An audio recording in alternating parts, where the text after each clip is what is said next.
Tout le monde pensait qu'il n'était qu'un employé solitaire, mais il est transporté dans un autre monde avec des pouvoirs magiques illimités.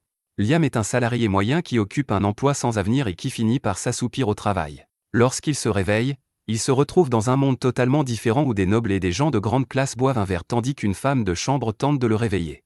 Il est complètement désorienté et se demande s'il ne s'agit pas d'un rêve, mais la servante lui répète qu'il doit accueillir les invités de la fête. Liam décide de se regarder dans le miroir parce qu'un TikTok a dit que cela pouvait mettre fin au rêve, mais il est choqué de voir le reflet d'un jeune garçon qui le regarde. La femme de chambre s'inquiète un peu de ce « petit incel » lorsque son père s'approche de lui et lui dit de se ressaisir et de faire sa routine de maximisation de l'apparence plus tard. Liam est totalement surpris, mais il réalise peu à peu qu'il a été transporté dans un autre monde, où il est le 5e fils d'une famille noble. La fête qui se déroule en ce moment même est organisée pour la naissance de sa sœur, car ses 4 frères et sœurs aînés sont tous des garçons. Il décide de dormir, espérant se réveiller dans le monde réel, mais ce n'est pas le cas et il se réveille toujours dans le corps de l'enfant. Il décide de sortir sur le balcon, où la femme de chambre lui dit que tout le terrain devant lui appartient à sa famille. Liam n'en croit pas ses yeux et se demande à quel point ils sont riches, tandis que la servante le regarde, confuse. Plus tard, il retrouve ses frères et sœurs aînés. Bruno, le 4e fils de la famille et un maquereau complètement idiot, commence déjà à planifier le mariage de leur sœur avec la famille royale afin d'assurer leur propre avenir. Il explique que leur père et leur frère aîné essaient actuellement de servir la nation d'une manière ou d'une autre, car selon les lois de ce pays, chaque famille noble doit faire quelque chose qui sert la nation, sinon elle perdra son statut. Malheureusement, leur imbécile de père n'a encore rien fait d'important, bien qu'il fasse partie de la 3e génération, ce qui signifie que s'ils ne font rien, ils seront déchus de leur statut de noble et deviendront des roturiers. Bruno lui raconte aussi que leur frère aîné, Alb, a essayé de devenir TikToker à l'heure du compte, mais que le roi Sigma l'a traité de salope bêta, ce qui rend leur tâche d'impressionner le roi encore plus difficile. Mais avant qu'ils ne puissent parler davantage, leur professeur de magie entre dans la pièce, un livre à la main. Liam est très excité à l'idée d'apprendre la magie, mais Bruno lui dit de se calmer, car très peu de gens réussissent à faire de la magie. Liam n'a que faire de son proxénète de frère et se précipite dehors pour demander à la bonne de le conduire à la bibliothèque. À l'intérieur de la bibliothèque, il trouve un tas de livres sur la magie et en choisit un au hasard. Il commence à lire le livre et essaie un sort de feu élémentaire, qu'il réussit à sa grande surprise. Il réussit à transformer sa main en une stupide bougie tandis que la servante le félicite pour son premier sortilège. Il va immédiatement retrouver son père dans son bureau et lui demande s'il peut prendre les livres de la bibliothèque. Mais le père de Liam ne se soucie pas de son stupide 5e enfant et lui dit de faire ce qu'il veut. Liam l'engueule dans son esprit et part avec tous les livres dont il a besoin. Il commence à pratiquer la magie tous les jours dans sa propre chambre et s'améliore peu à peu. Il commence à apprendre des tours de magie plus complexes et, au bout d'un mois, il est capable de faire de la magie de flamme sans même regarder les livres de magie. Bruno le proxénète est très impressionné, car même les personnes qui parviennent à apprendre la magie mettent au moins 1 an à lancer les sorts les plus simples sans livre de magie. Il prend le livre de magie et essaie de lancer lui-même des sorts, mais son cul pathétique ne peut même pas lancer les sorts les plus simples, même avec les livres. Bruno donne le livre à Liam, affirmant qu'il peut faire de grandes choses avec la magie et progresser dans la société, ce dont Liam ne se soucie pas vraiment, et il retourne à la bibliothèque pour prendre le livre de sorts de glace. Sur le chemin de sa chambre, il est arrêté par son père, qui exige de savoir s'il a appris à utiliser la magie. Liam devient un peu nerveux et éjacule prématurément un peu de magie de glace sur le livre. Le père de Liam ne semble pas impressionné et lui demande si c'est tout ce qu'il sait faire, mais Liam décide de montrer à son père au cerveau pourri les vraies limites de son talent et lance le sort de coupe-flamme sans le livre, ce qui choque et impressionne son père. Celui-ci devient immédiatement heureux et demande à Liam de se procurer autant de livres de magie qu'il le souhaite avant de partir. Liam semble heureux de savoir que son père l'apprécie, mais en s'enfonçant dans la forêt, il tombe sur un homme vêtu d'une veste blanche qui lui demande s'il appartient à la noble famille Hamilton. Liam lui dit qu'il est le 5e fils. Lorsque l'homme lui demande s'il est là pour le capturer, Liam n'a aucune idée de ce dont parle cet homme bizarre, mais il ne veut pas se faire huiler par Didi, alors il essaie de partir. L'homme, cependant, finit par l'arrêter en affirmant qu'il peut lui montrer une façon plus efficace de faire de la magie. Liam est immédiatement intéressé, et l'homme utilise soudainement les 5 magies élémentaires différentes en même temps. Liam est à la fois choqué et impressionné, et il supplie l'homme de lui enseigner. L'homme accepte et demande à Liam de dessiner un cercle et un carré en même temps pour s'assurer qu'il n'est pas dyslexique. Après ce test, il explique à Liam comment réaliser cette magie et, à sa grande surprise, Liam réussit à utiliser à la fois la boule de flamme et le coupe-flamme. L'homme mystérieux est choqué, car cette technique ne peut être réalisée que par une personne sur 1 million, et il voulait simplement montrer son talent à un enfant. Liam essaie alors d'utiliser 3 sorts différents en même temps, et bien qu'il y parvienne, son endurance est trop faible et ses pouvoirs magiques s'épuisent. L'homme lui dit de ne pas s'inquiéter, qu'il s'améliorera petit à petit, et lui montre que sa limite actuelle est d'utiliser 13 sorts à la fois, mais qu'il essaie d'en lancer 16 en même temps. Liam est impressionné, et l'homme décide de lui remettre une bague Samsung Galaxy, qui contient une tonne de livres de magie.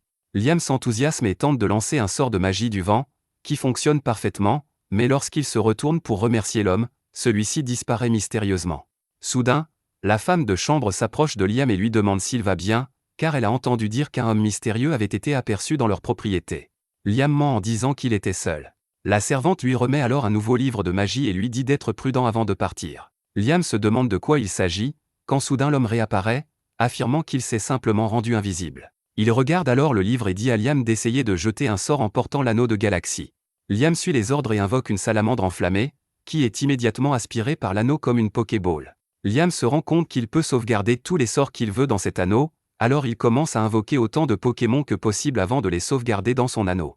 Il se retourne pour remercier l'homme, mais celui-ci disparaît à nouveau avec un mot lui demandant de se taire. Un mois s'écoule après cet incident, et Liam commence à mieux contrôler sa magie en créant du charbon de bois avec l'aide de ses esprits et de quelques cristaux de mana. Bruno finit par le repérer dans la forêt, vérifie les objets qu'il a fabriqués et affirme que ses compétences feront de lui une personne indépendante. Après cela, cet incel affirme joyeusement qu'il va se marier avec une famille noble de Baran, mais que même s'ils sont plus pauvres, Bruno aura toujours plus d'indépendance et pourra enfin se faire sauter la cerise.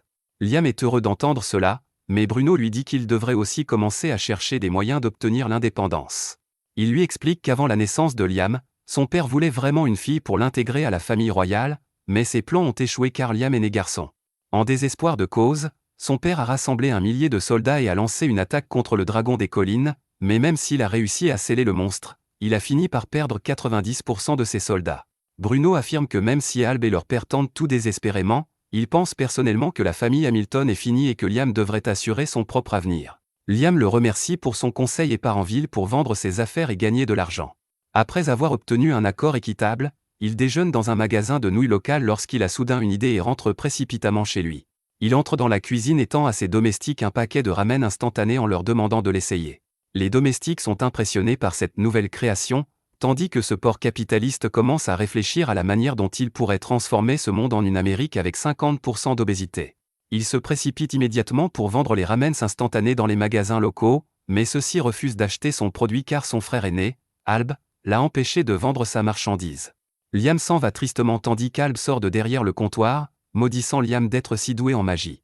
Liam, quant à lui, se demande ce qu'il pourrait faire maintenant et décide d'essayer quelque chose. Il a récemment appris un sort de boîte de rangement, qui permet de stocker une tonne de choses à l'intérieur et de les téléporter ailleurs. Liam décide d'utiliser sa magie de manière non conventionnelle et crée un clone de lui-même, qu'il envoie dans un autre royaume non contrôlé par la famille Hamilton. Le clone finit par tout vendre et remet tout l'argent dans la boîte de stockage, que Liam peut facilement sortir à sa guise. Ainsi, Liam, le cochon capitaliste, a également inventé l'esclavage dans ce nouveau monde. Quelques jours plus tard, Liam continue de s'entraîner avec ses propres illusions et devient encore plus fort qu'avant. Soudain, un jour, Alb s'approche de lui et affirme qu'il a entendu beaucoup de bonnes choses à son sujet et lui demande ce qu'il veut faire quand il sera grand. Liam s'alarme immédiatement, car il sait qu'Alb pense que Liam essaie de devenir le prochain chef de famille à sa place, alors il dit simplement qu'il veut trouver un travail et gagner de l'argent. Cette réponse semble satisfaire Alb qui dit à Liam qu'il va le présenter à la guilde des chasseurs. Liam en est très heureux puisqu'il deviendra ainsi un aventurier dont le travail consistera à traquer les monstres. Le lendemain, il se rend à la guilde des chasseurs, où tous les aventuriers commencent à se moquer de lui parce qu'il est un roi de petite taille, mais Liam garde la tête haute et le majeur plus haut qu'il ne l'est lorsqu'il s'approche du maître de la guilde. Celui-ci lui dit que même s'il est noble, il ne peut accepter que les emplois correspondant à son rang et demande à Liam de lui montrer sa force en l'attaquant. Le maître de la guilde sous-estime manifestement Liam, qui décide donc d'y aller doucement en tirant quelques boules de feu de bas niveau autour de lui. Cela choque tous les membres de la guilde, y compris le maître de guilde, qui affirme qu'avec ses compétences, Liam mérite largement d'être un aventurier de rang B. Il quitte bientôt la guilde avec un nouvel insigne brillant, tout en se demandant à quel point les aventuriers de rang B sont forts. En marchant, il se fait arrêter par Asuna, une auto à la recherche d'or, qui lui demande s'il est vraiment un fils de la famille Hamilton et si elle peut se joindre à son groupe. En fin de compte, Liam est toujours un homme, et les cruches sont des cruches, alors il accepte comme un idiot et s'enfonce dans la forêt pour leur première mission. Mais dès qu'il pénètre dans la forêt, il tombe nez à nez avec un loup géant. La biche à fourrure passe immédiatement à l'action et sort ses couteaux, quand, à sa grande surprise, une bande d'autres loups surgit des buissons et les entoure complètement. Asuna s'inquiète, mais Liam lui dit de se calmer et sort son Pokémon magique que les loups saisissent immédiatement entre leurs mâchoires. Mais soudain, les Pokémon se mettent à gonfler comme ma femme après le mariage, incapacitant complètement les pauvres loups, après quoi Asuna ne fait qu'une bouchée des bêtes. Il ramène un énorme chargement de 42 loups morts, choquant complètement tout le monde, y compris le maître de la guilde, qui les engage immédiatement pour un travail. Asuna et Liam partent bientôt pour leur mission, qui consiste à vaincre un monstre à chenilles qui bloque une importante route commerciale. Asuna est à la fois heureuse et effrayée, car les monstres sont bien différents des bêtes normales, ils portent en eux une pierre magique qui leur confère d'immenses pouvoirs et des capacités spéciales. Liam, quant à lui, reste optimiste, mais son optimisme change lorsqu'il trouve enfin la chenille, dont le corps est essentiellement fait de métal, ce qui rend toutes les attaques des monstres complètement inutiles. Ni les attaques physiques ni les attaques magiques ne semblent fonctionner sur le monstre géant lorsque Liam a une idée et décide de tenter une nouvelle fois sa chance. Il demande à Asuna de servir d'appât. Une fois le monstre en position, il sort sa boîte à objets et crée un énorme rocher, tuant immédiatement la chenille. Il retourne bientôt à la ville, produisant non pas une mais deux chenilles mortes. Le maître de la guilde est choqué, mais Liam affirme qu'il a simplement utilisé sa compétence de recherche d'ennemis pour trouver l'autre chenille. Le maître de guilde est impressionné et finit par leur donner une énorme prime. Quelques jours plus tard, Alb et son père arrivent en ville pour attendre une personne très haut placée. L'homme sort de sa voiture et se dirige vers le père de Liam, mais il jette aussi un coup d'œil à Liam. Liam se sent un peu mal à l'aise, et ses sentiments s'avèrent juste lorsqu'il est appelé par l'homme, qui lui demande où il a obtenu la bague qu'il porte. Il s'avère que l'homme mystérieux qui a enseigné à Liam était un mage très compétent nommé Raymond, que cet homme connaissait déjà. Le vieil homme en rit et demande à Liam d'attaquer son serviteur avec le plus de puissance possible, car il veut vérifier sa force. Le majordome va dans le coin et reste debout pendant que Liam charge 11 attaques en même temps et frappe le serviteur avec un barrage de boules de feu, brisant sa barrière et le blessant. Le vieil homme se contente de rire, affirmant que Liam est déjà assez fort. Il demande à Liam ce qu'il veut faire quand il sera grand, et quand Liam répond qu'il veut être indépendant, le vieil homme décide immédiatement de le faire chevalier pour qu'il puisse déjà gagner son indépendance. Un jour, alors que Liam s'exerce à la magie de la boîte à objets, il finit par trouver à l'intérieur une lettre de Raymond, qui prétend vouloir offrir à Liam un cadeau de fin d'études. Il prétend qu'il a mis 100 kg d'or dans le lac qu'il vient de vider, et que Liam doit trouver un moyen de l'en sortir. Liam se creuse un peu les méninges et se rend compte qu'il ne peut s'agir de lingots d'or. Il suit donc son intuition et ordonne à la boîte de libérer la poudre de poussière d'or, ce qui s'avère être la bonne réponse. Bientôt, une trappe s'ouvre sous lui, le conduisant dans un donjon où il trouve un très vieux livre de magie et une lettre affirmant que Raymond n'a jamais pu l'utiliser, et qu'il le transmet donc à Liam dans l'espoir qu'il puisse s'en servir. Liam est ravi et commence à s'entraîner à lancer des sorts magiques d'un autre monde, mais même après avoir essayé plusieurs fois, il échoue toujours. Quelques jours plus tard, Liam réussit à produire un sort magique à partir du livre intitulé Another World, un autre monde. Cette formule crée une porte magique qui l'emmène dans une autre dimension où il peut se cacher ou cacher ce qu'il veut. Il se rend compte que ce sort peut avoir des possibilités infinies, et il continue à s'entraîner avec plaisir. Un mois plus tard, lors d'une de leurs aventures contre un monstre grenouille, toutes les attaques de Liam échouent car la grenouille décide de s'autodétruire. Réalisant qu'il n'y a pas d'issue, il crée rapidement une porte dans laquelle il se cache aux côtés d'Asuna pendant que la grenouille détruit tout ce qui se trouve dans la zone. Asuna se rend compte qu'elle serait morte sans la magie de Liam, ce qui l'a fait douter de sa propre force. Il récupère bientôt la pierre magique et retourne à la guilde, où le maître de guilde est choqué car il s'agissait d'une tâche de rang A. Il se rend compte qu'Asuna doute de la valeur de la pierre magique et qu'elle n'est pas en mesure de l'utiliser. Comprenant qu'Asuna doute de ses compétences, le maître de guilde lui suggère de signer un contrat avec Liam pour devenir son familier, c'est-à-dire son esclave, ce qui l'aidera à gagner des niveaux plus rapidement. Asuna, avide de pouvoir, accepte immédiatement, et le maître de guilde lance bientôt un sort les liant par contrat. Cela s'avère très bénéfique pour elle, car elle acquiert une compétence unique qui la rend plus rapide que l'éclair. Asuna décide alors de confier Liam à son amie Jodie, elle-même aventurière chevronnée. Elle décide de passer un contrat avec Liam et, à la surprise générale, elle finit par obtenir une compétence unique qui lui permet de guérir n'importe quelle blessure grâce à sa cuisine. Il s'agit d'un véritable miracle, et l'information se répand bientôt dans tout le royaume. Quelques jours plus tard, le vieil homme invite Liam à prendre le thé et prétend que la princesse Scarlett de leur royaume est très intéressée à voir ses esclaves se produire pour elle. Mais Liam refuse, prétextant qu'il s'agit de ses amis et non d'un cirque, avant de s'en aller. Le vieil homme s'excuse immédiatement, car il s'avère que la princesse était déguisée en servante, et le fait de voir ce jeune garçon défier l'ordre d'une princesse l'intéresse encore plus. Le lendemain, Liam est appelé à rencontrer la princesse Écarlate, qui le frappe immédiatement par sa méchanceté et sa personnalité toxique. Dès qu'il a terminé ses salutations, elle lui installe une chaise et lui demande de réciter l'histoire de sa victoire sur les chenilles et les grenouilles géantes. Liam est soulagé car c'est une demande facile, et la princesse est vraiment impressionnée qu'il ait réussi à vaincre des monstres aussi puissants sans même connaître des sorts magiques de haut niveau. Liam se sent soudain comme une tente dans son pantalon à la mention des sorts de haut niveau, mais Scarlett le ramène à la réalité en lui posant des questions sur son contrat de magie. Elle lui demande s'il peut la lui montrer, et Liam, ne pliant pas sous prétexte qu'elle a une autorité royale, refuse la requête de Scarlett, lui disant clairement que ses amis ne sont pas des artistes de cirque. Scarlett rit soudain, déclarant que Liam est en effet une personne amusante qui l'a divertie à 2 reprises. Elle déclare qu'il sera récompensé pour cela et lui accorde immédiatement le titre de baron. Liam est déconcerté car il sait qu'il n'a rien fait pour mériter cette promotion, mais Scarlett lui dit qu'il l'a fait rire 2 fois, et que c'est suffisant. Elle lui offre également un livre de magie sur la magie des contrats familiers, et Liam est vraiment ravi de le recevoir. Plus tard, alors qu'il se rend dans la forêt pour apprendre la magie du livre, Bruno vient lui rendre visite. Il lui donne quelques coups de pouce pour le féliciter d'être devenu noble, puis dit qu'Alb doit se maudire en ce moment parce que Liam a obtenu un rang plus élevé que leur père. Liam dit à Bruno qu'il est toujours baron, ce qui est un rang inférieur à celui de son père, mais Bruno explique que les nobles de première génération qui obtiennent le titre en accomplissant quelque chose sont considérés comme ayant un rang plus élevé que ceux qui l'ont reçu en héritage de leur père. Le soir, alors que Liam rentre chez lui, il croise Alb, qui bouillonne de rage et de jalousie. Il se moque de Liam en le croisant, puis jure qu'il fera quelque chose pour montrer à tout le monde qu'il est meilleur. Le lendemain, Liam rencontre Asuna et Jodie, qui commencent toutes deux à l'appeler maître et à lui demander de leur faire des choses impies. Cela rend tous les hommes de la ville jaloux et Liam a du mal à supporter leur regard, alors il emmène ses filles à la chasse aux monstres. Jodie est une archère qui épingle les loups tandis qu'Asuna les achève rapidement. Jodie remarque que sa vue s'est beaucoup améliorée après le contrat, ce qui est une très bonne chose pour une archère. Liam décide d'améliorer encore sa vue en lui jetant un sort d'enchantement, transformant ses yeux en télescope. Elle passe ainsi du statut d'archer à moyenne portée à celui de tireur d'élite et remercie chaleureusement Liam pour cela. Il retourne bientôt à la guilde et constate que tout le monde est pressé. Il demande à un homme ce qui se passe, et celui-ci répond que le crétin d'Alb a fait une grosse bêtise.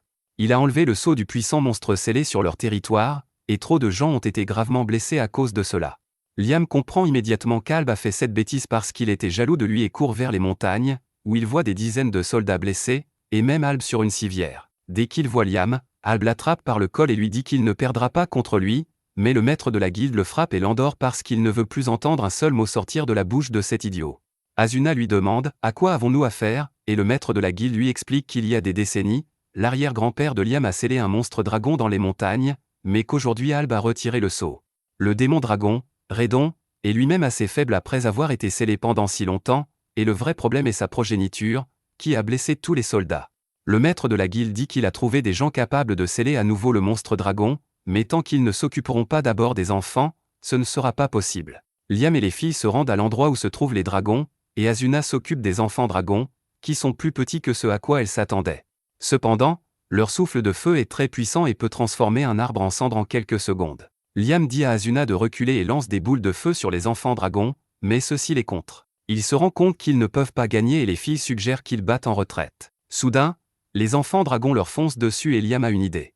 Il dit aux filles de s'enfuir aussi vite qu'elles le peuvent et invoque le livre magique pour ouvrir la porte de la dimension de poche juste devant les enfants dragons. Il plonge dans la dimension de poche sans réfléchir et Liam la dissipe instantanément. Les bébés dragons disparaissent en même temps et tout le monde se réjouit car ils ont maintenant une bonne chance de remporter la victoire. Pendant que les magiciens scellent le dragon, Asuna et Jodie interrogent Liam sur le sort qu'il a utilisé plus tôt. Il leur parle du sort et de la façon dont il peut stocker des choses dans une dimension de poche. Il dit que, comme il ne maîtrise pas complètement le sort, les choses à l'intérieur de la dimension de poche peuvent disparaître, ce qui signifie qu'ils n'auront pas à s'inquiéter pour les bébés dragons. Asuna commence à s'intéresser à Liam pour cette raison, quand soudain, il entend une voix qui l'appelle. Il se retourne et découvre que c'est le démon dragon, Redon, qui lui parle. Il est choqué et demande « Comment cela peut-il arriver ?» mais Redon a des questions plus importantes à lui poser. Il peut sentir que le corps et l'âme de Liam ne correspondent pas, et il peut aussi lire dans son esprit pour apprendre qu'il vient d'un autre monde. Liam n'a pas encore assimilé cette nouvelle, mais Redon s'intéresse à lui.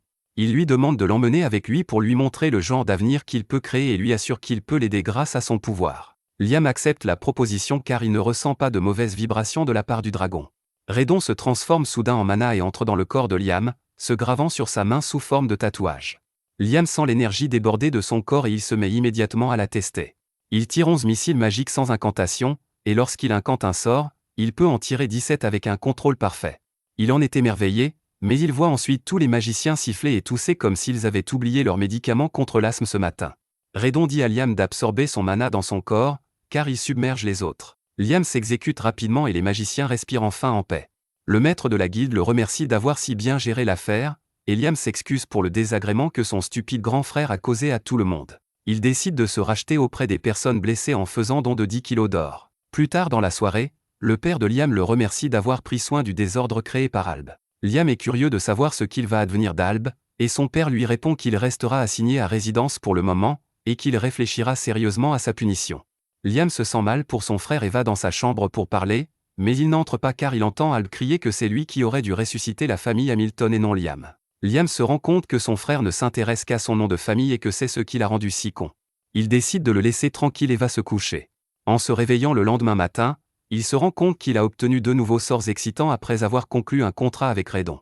Il se précipite immédiatement dans la forêt pour les pratiquer, et après avoir travaillé dur toute la journée, il parvient à maîtriser un seul des sorts. Ce sort lui permet d'invoquer le bébé dragon de la dimension de poche, qui est maintenant très amical et obéissant. Alors que le bébé dragon fait des câlins à Liam, il entend une voix surprise qui lui demande s'il peut aussi faire de la magie sacrée. Elle lui dit qu'elle est ici pour une affaire importante. Tout d'abord, elle explique à Liam que vaincre un dragon est une grande réussite, mais que les vieux hommes au pouvoir ne l'autoriseront pas à lui donner un titre plus important que celui de baron. C'est pourquoi elle va lui accorder le titre de candidat héros, car cela l'aidera et mettra le public à l'aise. Scarlett demande alors à Liam de lui raconter comment il a vaincu le dragon, et il lui dit qu'il a passé un contrat avec lui. Cela choque la princesse, car elle est maintenant certaine que Liam peut utiliser la magie sacrée, et si la nouvelle se répand, cela peut devenir un énorme fardeau pour lui. Elle lui ordonne donc de garder cette histoire secrète jusqu'à ce qu'elle le dise. Liam n'a d'autre choix que d'accepter, mais le lendemain matin, il reçoit de la princesse un prix pour avoir gardé le silence, un coffre au trésor contenant 3000 pièces d'or. Quelques jours plus tard, le vieil homme, James, vient voir Liam et lui demande s'il peut utiliser la magie sacrée. Liam bégaye en essayant de répondre, car la princesse Scarlett l'a payé pour qu'il reste silencieux. Mais James lui dit que la princesse est trop jeune et inexpérimentée pour s'occuper d'affaires aussi importantes. Il ajoute que la somme d'argent dont elle a gratifié Liam a suffi à éveiller ses soupçons. De plus, Scarlett aurait normalement dû rapporter immédiatement à son père l'exploit de Liam, qui a arrêté un monstre dragon, afin qu'il obtienne une promotion, mais elle ne l'a pas fait, ce qui signifie qu'elle cachait quelque chose.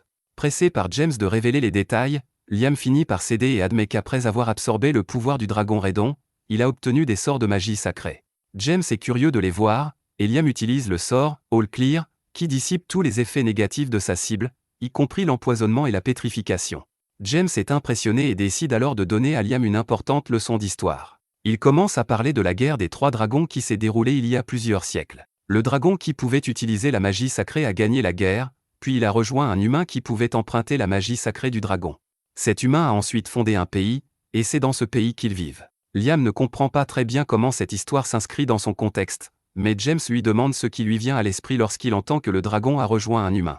Liam dit qu'il a imaginé le dragon épousant l'humaine et ayant des enfants ensemble, mais il s'avère que le reste des humains ont pensé la même chose. James croit maintenant que c'était l'inverse. Il dit à Liam qu'il a absorbé le dragon dans son corps et qu'il s'est donc uni à lui.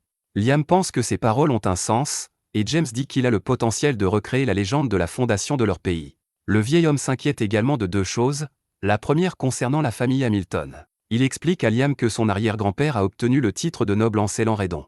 Mais s'il s'avère que Redon est le dragon qui a contribué à la fondation de leur royaume, cet accomplissement sera immédiatement annulé, dans le pire des cas, leur statut de noble sera dissous. Mais c'est là le plus petit problème, car James craint que le dragon ne soit en colère et ne complote une vengeance contre leur pays pour avoir été scellé. Liam comprend la logique de cette crainte, mais il se souvient que lorsqu'il a traité Redon de monstre dragon, ce dernier lui a répondu calmement qu'il se moquait de la façon dont les humains l'appelaient, puisqu'il lui donnait un nouveau titre tous les quelques siècles. Il en conclut que Redon n'est pas en colère contre le royaume, et James pense que tout cela est dû à Liam, qui a correctement parlé au dragon et l'a libéré. Le lendemain, alors que Liam se rend à la guilde, Asuna et Jody l'attendent avec impatience. Dès qu'elle le voit, elle l'entraîne loin de la guilde car beaucoup de gens s'intéressent à lui depuis qu'il a vaincu le dragon. Toutes veulent rejoindre le groupe de Liam pour qu'il puisse les porter, et les filles lui demandent de faire attention à ne pas laisser n'importe qui rejoindre le groupe. Ce n'est pas tout, car en rentrant chez lui, Liam trouve une grosse pile de profils Tinder des filles qui veulent l'épouser, ou du moins que leur famille veulent qu'elle l'épouse.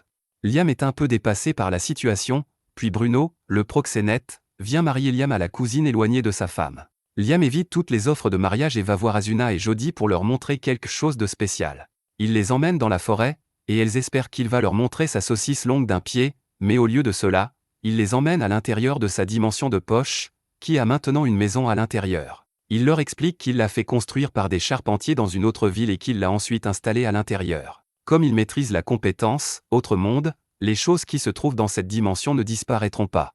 Il fait ensuite visiter la maison aux filles et leur explique les positions qu'elles devront prendre à chaque endroit. Jodie trouve que cet endroit est trop lumineux et Liam décide de faire des expériences pour régler l'éclairage au mieux. Il invoque d'abord un esprit des ombres qui rend toute la dimension noire, puis il utilise une salamandre pour éclairer la cheminée afin d'obtenir un peu de lumière naturelle et de chaleur. Jodie n'est toujours pas satisfaite, mais l'esprit de l'ombre de bas niveau ne peut pas contrôler le niveau d'obscurité. Asuna dit qu'elle espère que les esprits pourront évoluer comme eux, ce qui donne à Liam l'idée de transformer l'esprit de l'ombre en son familier. Au moment où il passe un contrat avec lui, l'esprit évolue et acquiert la capacité de parler et de mieux manipuler les ténèbres. Il jure sa loyauté à Liam pour l'avoir fait évoluer en un esprit de niveau moyen, mais Liam dit qu'il ne peut pas l'invoquer à nouveau parce qu'il ne connaît pas les sorts permettant d'invoquer les esprits de niveau moyen. L'esprit de l'ombre lui dit d'utiliser son anneau pour le conserver et de s'entraîner jusqu'à ce qu'il puisse l'invoquer librement.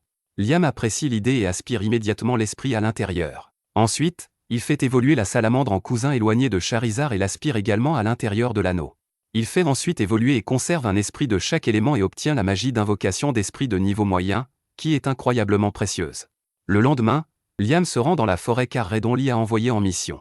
Soudain, Redon l'appelle et lui demande d'invoquer son enfant. Liam s'exécute et le bébé dragon l'emmène soudain dans la forêt cachée des fées. Les fées s'enfuient dès qu'elles voient un humain, mais lorsque Liam leur dit que c'est Redon qui l'a envoyé, elles commencent à lui faire confiance. Liam a appris de Redon que les fées risquent d'être chassées car leurs ailes se vendent très cher. C'est pourquoi le dragon a voulu qu'il protège les fées à sa place en érigeant une barrière pour les cacher et en leur donnant des noms, car c'est l'une des formules magiques naturelles que tous les humains peuvent faire. Liam utilise d'abord le sort de contrat de familiarité sur une fée et l'appelle Ryan, ce qui la transforme en elfe. Même Ryan est surprise, car c'est un saut énorme, et Liam n'y comprend rien. Redon lui explique que lorsqu'il a donné un nom à la fée en même temps que la magie du contrat, l'effet est devenu plus fort. Il conseille à Liam de toujours nommer les créatures avec lesquelles il passe un contrat. Après avoir vu l'une de leurs sœurs devenir une elfe, toutes les fées sont impatientes d'être nommées par Liam. Il les nomme toutes lorsqu'il les transforme en familiers, et bientôt tout le monde est un elfe. Ryan se comporte comme leur chef et demande à Liam comment elles peuvent le servir en tant que familier. N'ayant aucune tâche à leur confier, il leur dit simplement de construire un village et d'y vivre. Les elfes commencent à planifier leur village avec enthousiasme, et Liam se sent fatigué d'avoir utilisé trop de mana. Alors qu'il s'apprête à se reposer, il ressent un étrange pouvoir magique au plus profond de la forêt. Il suit la direction de cette force et trouve bientôt un fruit magique suspendu à un arbre. Ryan arrive et lui dit que lorsque les fées ont du temps libre, elles rassemblent la magie dans l'air et la concentrent en un seul endroit. Redon dit à Liam d'essayer et il obtient de Ryan la permission de manger le fruit. Au moment où il en prend une bouchée, il sent de l'énergie déborder en lui, il essaie de tirer des missiles et s'aperçoit qu'il peut désormais en tirer 19 à la fois. Le lendemain, il rend à nouveau visite au lutin, qui l'accueille avec enthousiasme, mais l'enthousiasme les quitte lorsqu'ils montrent à Liam leur misérable tentative de construction d'une maison.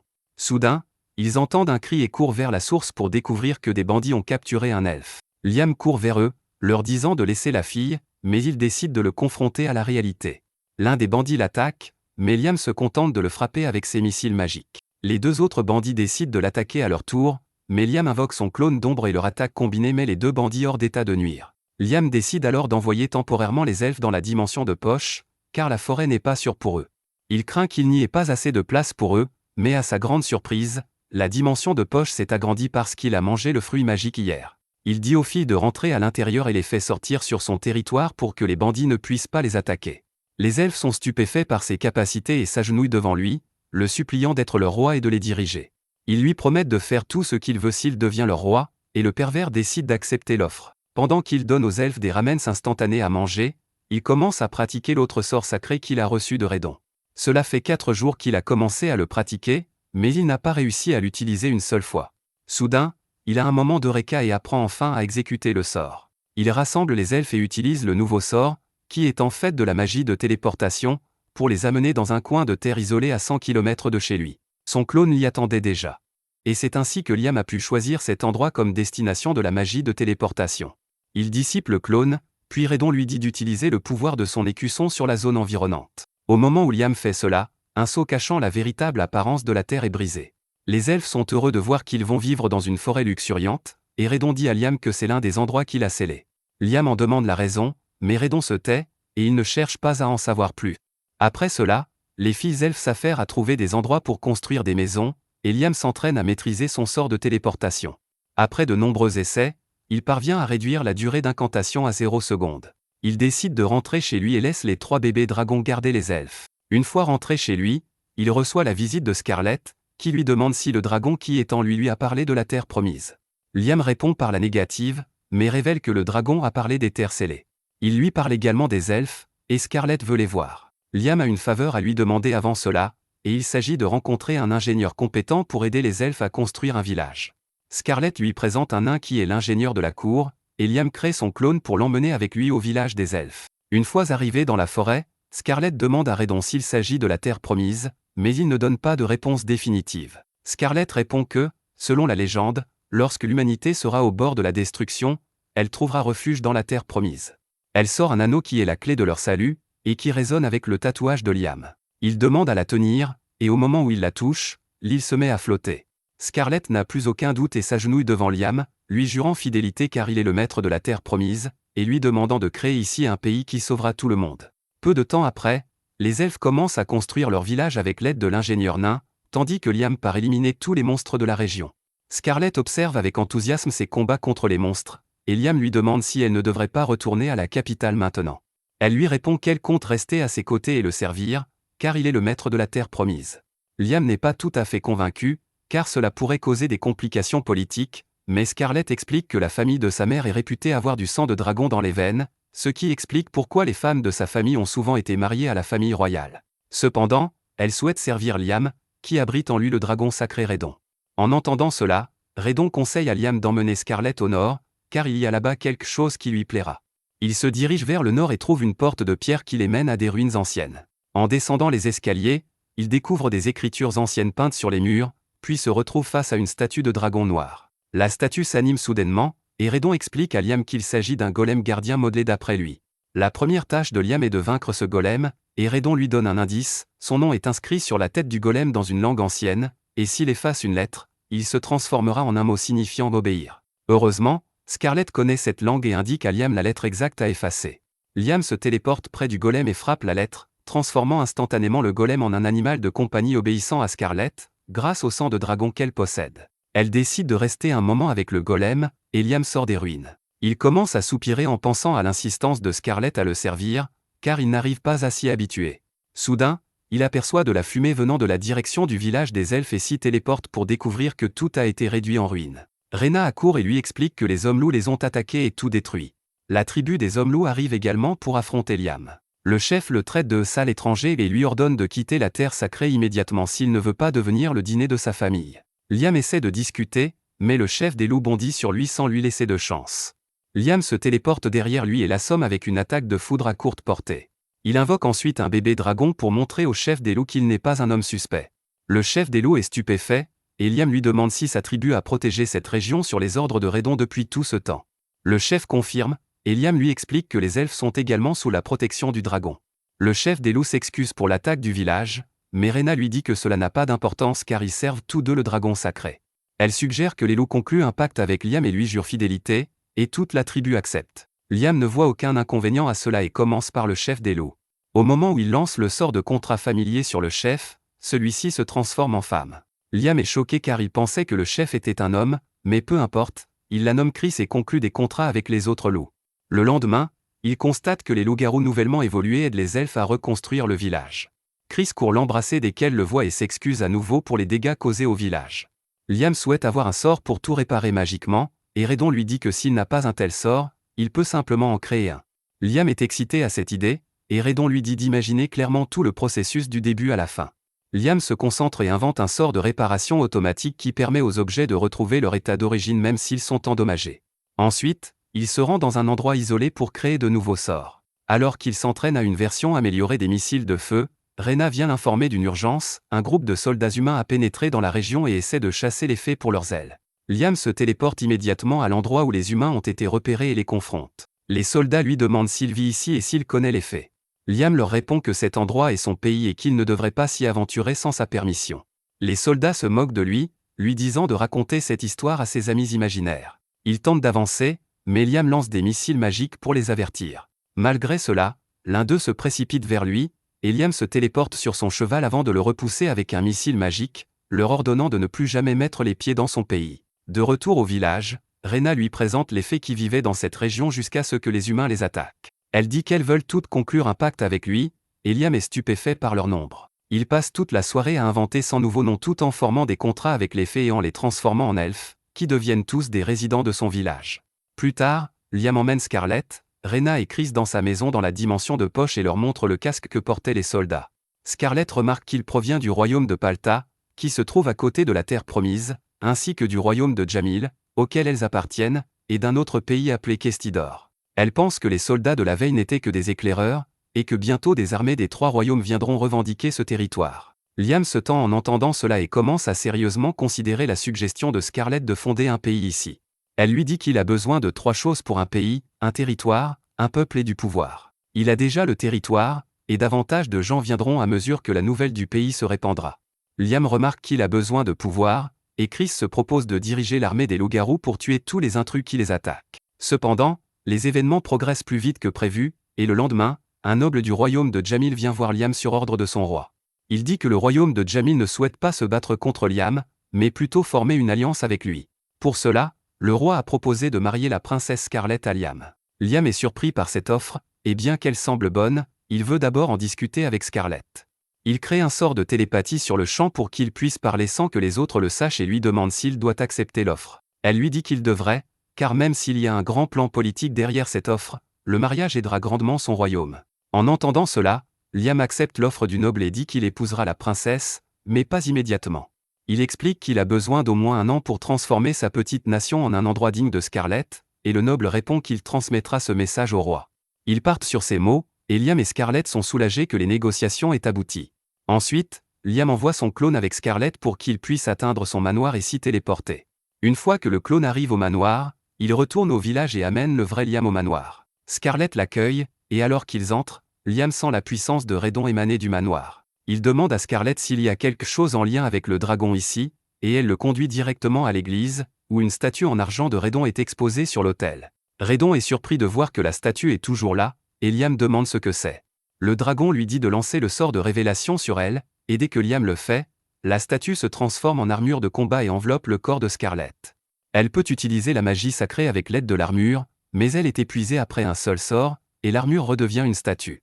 Redon leur explique que l'armure de combat a été créée par lui pour que les humains puissent utiliser ses pouvoirs, et que celle-ci est la plus puissante. C'est aussi la dernière qui reste, mais Liam dit qu'ils peuvent en fabriquer de nouvelles maintenant. Redon apprécie sa confiance et lui donne la recette pour créer l'armure magique. Liam utilise l'aide de ses esprits pour créer une petite statue magique, puis demande à Scarlett d'y mettre son sang pour former un contrat avec elle. Dès qu'elle le fait, la statue se transforme en armure, et elle peut maintenant utiliser la magie sacrée sans s'effondrer après une seule attaque. Redon dit à Liam que les objets magiques de haut niveau sont proches des êtres vivants, ce qui lui donne l'idée d'utiliser la magie familière sur l'armure. Il forme un contrat avec l'armure et la nomme Harry, la rendant plus légère et plus puissante. Redon dit à Liam qu'il a nommé une armure sur un coup de tête mais n'a jamais pensé à en faire un familier, et Liam devine qu'il s'agit du golem géant. Redon confirme et lui dit d'essayer de faire un contrat avec lui. Liam se téléporte immédiatement au village et dépose son sang sur le golem, qui devient une armure magique autour de lui. Il sent une puissance grandir en lui et tire 37 missiles de puissance d'un coup, mais cela l'épuise complètement. Redon le félicite car il est seulement le 3e à survivre en portant cette armure, et s'il la maîtrise, il dominera le monde. Liam utilise des monocristaux pour recharger son énergie, puis demande à Scarlett s'il peut emprunter le golem pour un moment. Elle lui dit qu'il peut le garder aussi longtemps qu'il le souhaite, et Liam place immédiatement le golem dans sa boîte à objets. Il dit ensuite à Scarlett qu'il retourne au village, et elle décide de retourner à la capitale pour surveiller ce que pense le royaume. Liam la téléporte à son manoir, puis retourne au village. Il constate que la construction des maisons avance bien et que le village devrait être prêt dans une semaine. C'est alors que Rena accourt pour lui dire qu'ils ont découvert qu'un groupe de trolls vit près de leur village. Liam a entendu parler des trolls, des monstres énormes et musclés qui peuvent être très violents ou très gentils. Il demande à Rena quel type de trolls ils ont trouvé, et elle répond que ce sont les violents. Elle s'inquiète que les humains continuent d'entrer dans cette région, et si les trolls se battent avec eux, ce sera mauvais pour les autres. C'est pourquoi elle demande à Liam s'il peut prendre les trolls sous son aile, et il aime l'idée. Il se dirige vers l'endroit où les trolls ont été repérés, et en chemin, il trouve du minerai de fer qui pourrait être très utile. Soudain, les trolls viennent affronter l'intrus et demandent à Liam qui il est. Il se présente et leur parle du village qu'il construit. Il leur demande de venir vivre avec eux, mais le chef des trolls dit qu'ils ne font pas confiance aux humains. Liam essaie de le convaincre qu'il est une bonne personne et qu'il a des elfes et des loups-garous qui vivent avec lui, mais le chef des trolls ne l'écoute pas. Il lui dit de partir ou il mourra, puis commence à frapper le sol avec son gourdin, créant des cratères à chaque coup. Liam esquive ses attaques et est maintenant certain que les trolls sont vraiment forts. Il ne veut pas riposter, mais le chef des trolls ne lui laisse aucune chance et le pousse dans une fissure étroite où ses pieds restent coincés. Liam réalise que bien que le chef des trolls semble stupide, il avait tout prévu depuis le début. Maintenant qu'il n'a aucun moyen de s'échapper, il décide d'utiliser l'armure du golem pour se protéger du coup puissant, et le chef des trolls est choqué de le voir en vie. Liam dissipe l'armure et la range dans sa boîte à objets, puis dit au chef des trolls d'arrêter de se battre et de regarder ces hommes d'abord. Le troll se retourne pour voir que tous ces hommes ont eu tellement peur qu'ils se sont soulagés dessus, car ils étaient également dans la zone de son attaque précédente. Heureusement, Liam a utilisé l'armure du golem pour créer plusieurs clones d'ombre qui ont protégé les trolls avec une magie de barrière. Le chef des trolls comprend enfin que Liam n'est pas un méchant et décide de l'écouter. Liam commence à se demander si ces trolls sont vraiment du genre violent, mais peu importe, il leur raconte toute l'histoire. Il demande aux trolls de vivre dans son village pour qu'ils soient à l'abri des humains et qu'aucun combat inutile ne commence. Le chef des trolls lui demande de leur montrer le village d'abord, et Liam les téléporte immédiatement au village. Les trolls sont stupéfaits par le sort de téléportation avant toute chose, et c'est alors que Chris arrive. Dès qu'elle voit le chef des trolls, elle le reconnaît et lui demande ce qu'il fait ici. Le chef des trolls semble aussi la connaître et lui renvoie la question. Chris ne répond pas et l'attaque sans prévenir, le faisant tomber au sol. Elle commence à se montrer fière, et Liam lui demande ce qui se passe. Elle lui dit qu'elle trouve le chef des trolls ennuyeux et idiot, alors elle se bat avec lui chaque fois qu'ils se rencontrent. Liam comprend qu'ils sont des amis de combat et non des ennemis. Chris demande alors au chef des trolls quand il est devenu si faible qu'il est vaincu en un seul coup, et Liam lui dit qu'elle est devenue plus forte après être devenue son familier. Cela semble logique à la louve-garou un peu simplette, et elle dit au chef des trolls de devenir aussi un familier de Liam pour devenir plus fort. Elle le convainc assez facilement, et Liam utilise la magie de contrat sur le troll en le nommant Guy. Le troll rétrécit mais devient plus fort et plus intelligent. Chris le défie immédiatement à un nouveau combat, et cette fois, Guy peut facilement égaler sa vitesse et sa force. Les autres trolls regardent avec émerveillement et disent que leur chef est devenu un giga légendaire, et Liam réalise que c'est le nom de l'espèce évoluée. Il nomme ensuite tous les trolls et les fait évoluer en gigas, qui rejoignent tous son village. Le lendemain, Guy et les autres trolls évolués transportent d'énormes rochers de leur base au village sur ordre de Liam, mais ils ne comprennent pas pourquoi il en a besoin. Il leur dit qu'il va extraire du fer de ces roches, puis invoque un esprit du feu et un esprit de la terre pour faire le travail. Ils créent un four et fondent les roches, et en plus du fer, ils obtiennent un peu de cuivre, d'or et quelques pépites de mithril. Liam, avide, pense qu'il aurait dû obtenir plus de mithril pour pouvoir produire en masse des armures sacrées, mais Redon lui dit d'être content de ce qu'il a car le mithril est assez rare. Liam demande s'il ne peut pas simplement fabriquer des armures magiques en fer, et Redon lui dit que chaque armure a besoin d'au moins un peu de mithril car les autres métaux ne sont pas assez solides pour contenir la puissance. Liam décide d'essayer quand même, et il fait verser du fer en fusion dans un moule par l'esprit de la terre avant d'y infuser la puissance de Redon. Alors que le moule se désagrège, l'armure se révèle être une statue du soleil. Il explique à Redon que si le nom donné à l'armure correspond à sa forme, cela devrait donner de meilleurs résultats, et étonnamment, cela fonctionne. Liam réussit à créer la première armure sacrée en fer pur. Il crée ensuite un total de 15 armures et les répartit équitablement entre les elfes, les loups-garous et les gigas. Le lendemain, alors que tout le monde essaie ses nouvelles armures, un groupe de bandits arrive et commence immédiatement à parler de la richesse qu'ils pourraient obtenir en vendant les elfes. Liam s'apprête à leur montrer de quoi il est capable, mais Rena lui demande d'arrêter car elle s'en charge. Elle appelle une elfe aux cheveux roses et lui chuchote quelque chose avant de l'envoyer vers les bandits. Les bandits pensent qu'elle se rend, mais dès que leur chef essaie de l'attraper, l'elfe l'envoie valdinguer d'un coup de poing. Les autres bandits sont choqués et sortent leurs armes pour se battre, mais l'elfe les assomme en un instant. Liam est impressionné de voir à quel point les elfes sont devenus forts avec l'armure magique, bien qu'ils soient l'espèce la plus faible de son village. Il pense qu'il devrait fabriquer plus d'armures, mais l'idée de devoir trouver de nouveaux noms pour chacune d'elles le rend fou. Alors qu'il est distrait, le chef des bandits apparaît soudainement derrière lui et le prend en otage, disant à tout le monde de se rendre s'ils veulent que ce garçon vive. Tout le monde hausse les épaules en voyant à quel point le bandit est stupide, et il ne comprend même pas pourquoi ils agissent si décontractés. Liam pointe simplement son poing vers le menton du bandit et l'assomme avec un missile magique, effrayant les autres bandits. Plus tard, Liam se rend dans sa dimension de poche et invoque un groupe d'esprits de l'eau. Il leur demande s'ils peuvent séparer le sel de l'eau de mer et le remettre dans sa boîte à objets, et ils acceptent. Il commence immédiatement à verser l'eau de mer stockée dans sa boîte à objets, et les esprits de l'eau commencent à la séparer. Liam remarque que l'un d'eux ne travaille pas et lui demande si elle n'a pas compris les instructions, mais elle lui dit qu'elle est le premier esprit de l'eau avec lequel il a formé un contrat familier, ce qui l'a fait évoluer. Elle lui dit qu'à cause de cela, elle est devenue plus intelligente et plus capable que les autres esprits. Elle se vante d'apprendre à posséder des objets dans le monde réel, mais le roi des esprits la réprimande quand elle en fait trop.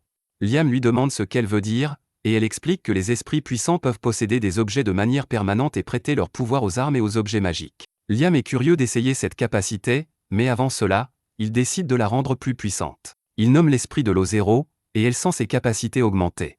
Liam invoque ensuite un esprit du feu et un esprit de la terre pour créer une statue métallique de l'esprit de l'eau et lui demande de la posséder. L'esprit le fait facilement, et ainsi, Liam réussit à créer une armure magique élémentaire de l'eau. Le lendemain, il donne les prototypes d'armures magiques élémentaires à Rena, Chris et Guy, et ils peuvent utiliser le pouvoir des esprits qu'elles contiennent. Ils sont très excités car cette nouvelle armure est encore plus puissante que celle qu'il leur a donnée la veille. Liam pense que ces prototypes sont un succès, et avec quelques armures supplémentaires, il pourra protéger sa nation. Cependant, Redon sait qu'il se sous-estime car même maintenant, il a assez de pouvoir pour faire la guerre à d'autres nations. Quelques jours plus tard, Liam retourne dans sa ville natale, où Asuna et Jodie l'attendaient avec impatience. Elle le réprimande pour ne pas leur avoir donné leur dose quotidienne de vitamine D récemment, puis lui demande de leur prêter de l'argent car ils gardent tout ce qu'ils gagnent en accomplissant leur quête. Liam décide de faire mieux et leur donne une partie de l'argent que Scarlett lui a payé pour garder secret l'existence de Redon.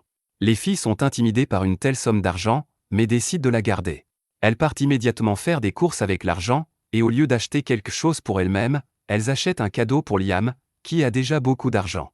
Elles achètent le seul livre de magie disponible dans toute la ville, et Liam apprend un nouveau sort grâce à lui. Il remercie les deux filles, puis les emmène dans une auberge où il leur révèle qu'il est en train de fonder un pays. Elles sont choquées d'entendre cela, et quand Liam les invite à vivre avec lui, ils pensent qu'elles vont refuser. Cependant, elles sont prêtes à le suivre jusqu'au bout du monde. Elles sont prêtes à partir immédiatement, mais Liam dit qu'il va d'abord maîtriser le nouveau sort qu'il a appris dans le livre de magie.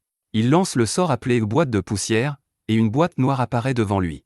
Il utilise le sort à plusieurs reprises pour le maîtriser, et une fois sûr d'avoir atteint le niveau maximum, il décide de le tester. Il explique aux filles que la boîte de poussière est comme la boîte à objets et peut contenir des choses en fonction de la mana de l'utilisateur. Les filles sont curieuses de connaître la différence, alors Liam place une tranche de leur nourriture dedans pendant 1 minute, et quand il la sort, elle sent les chaussettes de son père. Liam réalise que ce sort fait pourrir rapidement tout ce qui est placé dans la boîte de poussière, et Asuna est excitée d'entendre qu'il peut être utile dans certains cas particuliers. Cependant, il ne sait pas exactement comment l'utiliser, mais il voit alors une serveuse porter une bouteille de vin. Liam court immédiatement après elle et obtient une bouteille de jus de raisin fraîchement pressé. Il décide d'ajouter de la levure et de la placer dans la boîte de poussière pendant 5 minutes. Quand il la sort, elle s'est transformée en vin, et Liam réalise que son intuition était bonne, cette boîte peut faire fermenter les choses rapidement. Il commence à réfléchir à d'autres utilisations, mais avant cela, il décide de tester la relation entre le temps et la fermentation. Il place 10 bouteilles de jus de raisin dans la boîte de poussière à des intervalles d'1 heure, puis demande à Jodie de faire le test de goût car elle a l'air jeune mais est en fait une chasseuse expérimentée.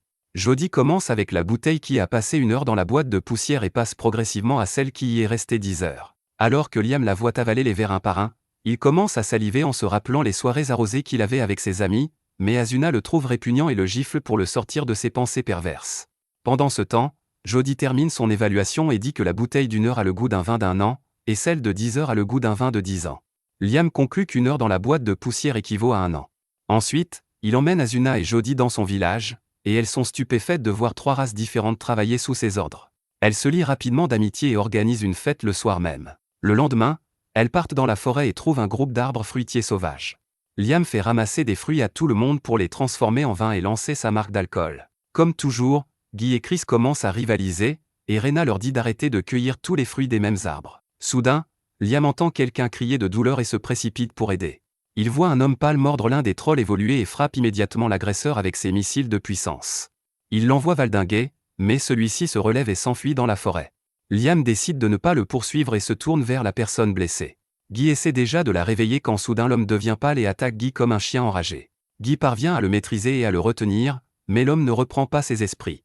Liam pense qu'il est peut-être sous l'effet d'un statut négatif, alors il utilise un sort de dissipation sur lui. Le sort commence à agir, et l'homme se calme tandis que ses marques de morsure guérissent, puis il s'endort profondément. En voyant cela, Jodie déduit que l'homme a probablement été mordu par un vampire et que cela l'a temporairement transformé en vampire. Tout le monde la traite de stupide pour cette suggestion car ils savent que les vampires ne peuvent pas sortir au soleil. Cependant, Jodie en sait plus que tous réunis et dit qu'il doit s'agir d'un Dracula. Elle explique que le Dracula est un vampire mutant qui naît une fois tous les siècles et est si puissant que, grâce à son influence, les autres vampires deviennent immunisés à la lumière du soleil. Liam réalise qu'ils font face à un adversaire redoutable cette fois, et il dit à tout le monde de rassembler autant d'informations que possible. Peu après, un loup-garou arrive en courant au village avec une mauvaise nouvelle. Il dit à Liam qu'il vient de repérer une armée de 10 000 vampires à environ 10 km du village. Tout le monde panique en entendant cela, et l'éclaireur loup-garou rapporte qu'il a vu différentes espèces comme des gobelins et des ors dans l'armée des vampires. Toutes ces preuves suffisent à Jodie pour confirmer qu'un Dracula mène bien les vampires. Rena dit que les vampires sont généralement une espèce timide qui vit tranquillement, et que le Dracula les rend violents. Ils se demandent s'ils doivent combattre l'armée des vampires, mais ils craignent aussi de se transformer en vampires s'ils sont mordus. Liam décide d'évacuer d'abord tous les villages environnants et envoie ses subordonnés les avertir, mais c'est inutile car les vampires ont déjà pris le contrôle de certains villages à ce moment-là. La personne qui a vu un village entier d'or tomber face aux vampires et se transformer raconte à Liam qu'il y avait un vampire spécial menant l'armée. Tous les autres vampires s'inclinaient devant lui, et il pouvait utiliser la magie pour ressusciter les vampires tombés au combat. Alors que tout le monde s'inquiète, Liam dit qu'il sait comment ils peuvent arrêter rapidement les vampires. Il envoie ses serviteurs d'élite combattre l'armée des vampires, et il porte les armures magiques élémentaires qu'il a créées pour eux. Rena utilise la magie de l'eau pour noyer les vampires, et Chris utilise la magie d'explosion pour les repousser. La magie de la terre de Guy couvre également une large zone, projetant les vampires en l'air, tandis qu'Asuna et Jodie utilisent leur épée et leur arc pour les tuer rapidement. Liam observe tout le monde de loin, attendant l'arrivée du boss ennemi. Pendant ce temps, ses serviteurs vainquent beaucoup de vampires puis décident de battre en retraite. Soudain, les particules de sang dans l'air se rassemblent et prennent la forme du Dracula, qui ressuscite immédiatement les vampires tombés avec sa magie. Liam attendait cette opportunité et se téléporte immédiatement devant le Dracula avant de le téléporter ailleurs pour l'éloigner de son armée. Le Dracula n'est pas content de cela, et Liam lui demande s'il est prêt à coexister avec les autres ou s'il ne sera satisfait que s'il est vaincu. Le Dracula refuse de coexister avec les autres espèces, les qualifiant d'inférieurs, et déclare qu'il les transformera tous en ses serviteurs. Cette réponse suffit à Liam pour prendre sa décision, et il attaque le Dracula avec ses missiles de puissance. Le vampire les bloque facilement et apparaît derrière Liam pour l'attaquer. Liam se téléporte à temps et utilise des lances sacrées pour l'attaquer, mais elles ne font aucun dégât, et le Dracula se transforme en poussière avant de réapparaître complètement guéri. Le Dracula se transforme à nouveau en poussière pour l'attaquer et l'attrape par derrière. Liam utilise un sort d'illusion au dernier moment pour s'échapper des griffes du vampire, lui faisant mordre une illusion. Liam se sent coincé et se demande s'il devrait utiliser l'armure du golem, car cela lui donnerait un énorme boost de puissance mais l'épuiserait rapidement. Il décide de la garder en dernier recours et continue d'attaquer le Dracula avec des sorts réguliers, mais rien ne fonctionne. Le boss vampire se transforme simplement en poussière et revient à sa forme originale. Il dit à Liam que ses attaques ne lui feront aucun mal car il est déjà mort, et qu'il peut se régénérer à l'infini grâce à la force vitale environnante. Il dit à Liam que le combat est terminé et bondit sur lui, mais Liam a enfin trouvé un moyen de le vaincre. Il invoque rapidement la boîte de poussière et y piège le Dracula. Le Dracula ne semble pas pouvoir briser les murs de la boîte de poussière malgré ses efforts, et il s'énerve rapidement. Liam pense que les êtres vivants ne peuvent pas être placés dans la boîte de poussière, mais puisque le Dracula prétend être déjà mort, il peut y être mis. Il décide de voir combien de temps le Dracula peut tenir dans un endroit où il n'y a pas de force vitale, et il faut 10 heures avant que la boîte de poussière ne montre des progrès.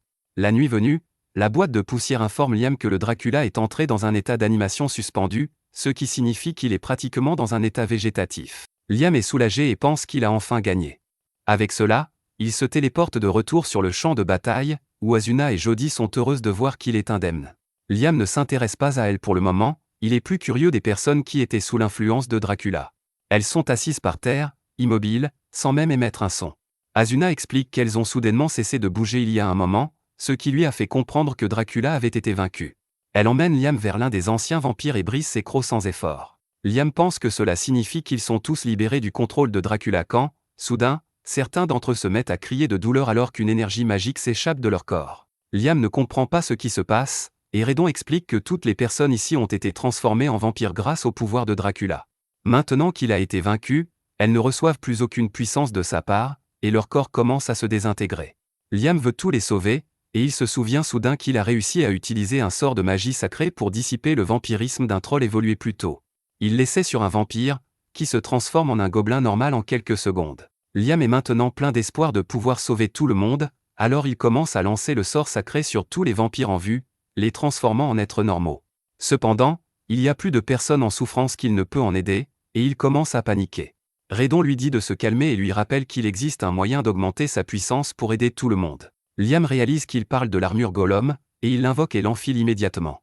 Avec sa puissance magique grandement augmentée, il modifie le sort de purification pour en augmenter la portée et lance le sort sur tous les vampires. Une lumière aveuglante remplit la vallée alors que tout le monde est guéri des pouvoirs sombres de Dracula, mais Liam a épuisé trop d'énergie et s'effondre juste au moment où l'armure magique disparaît.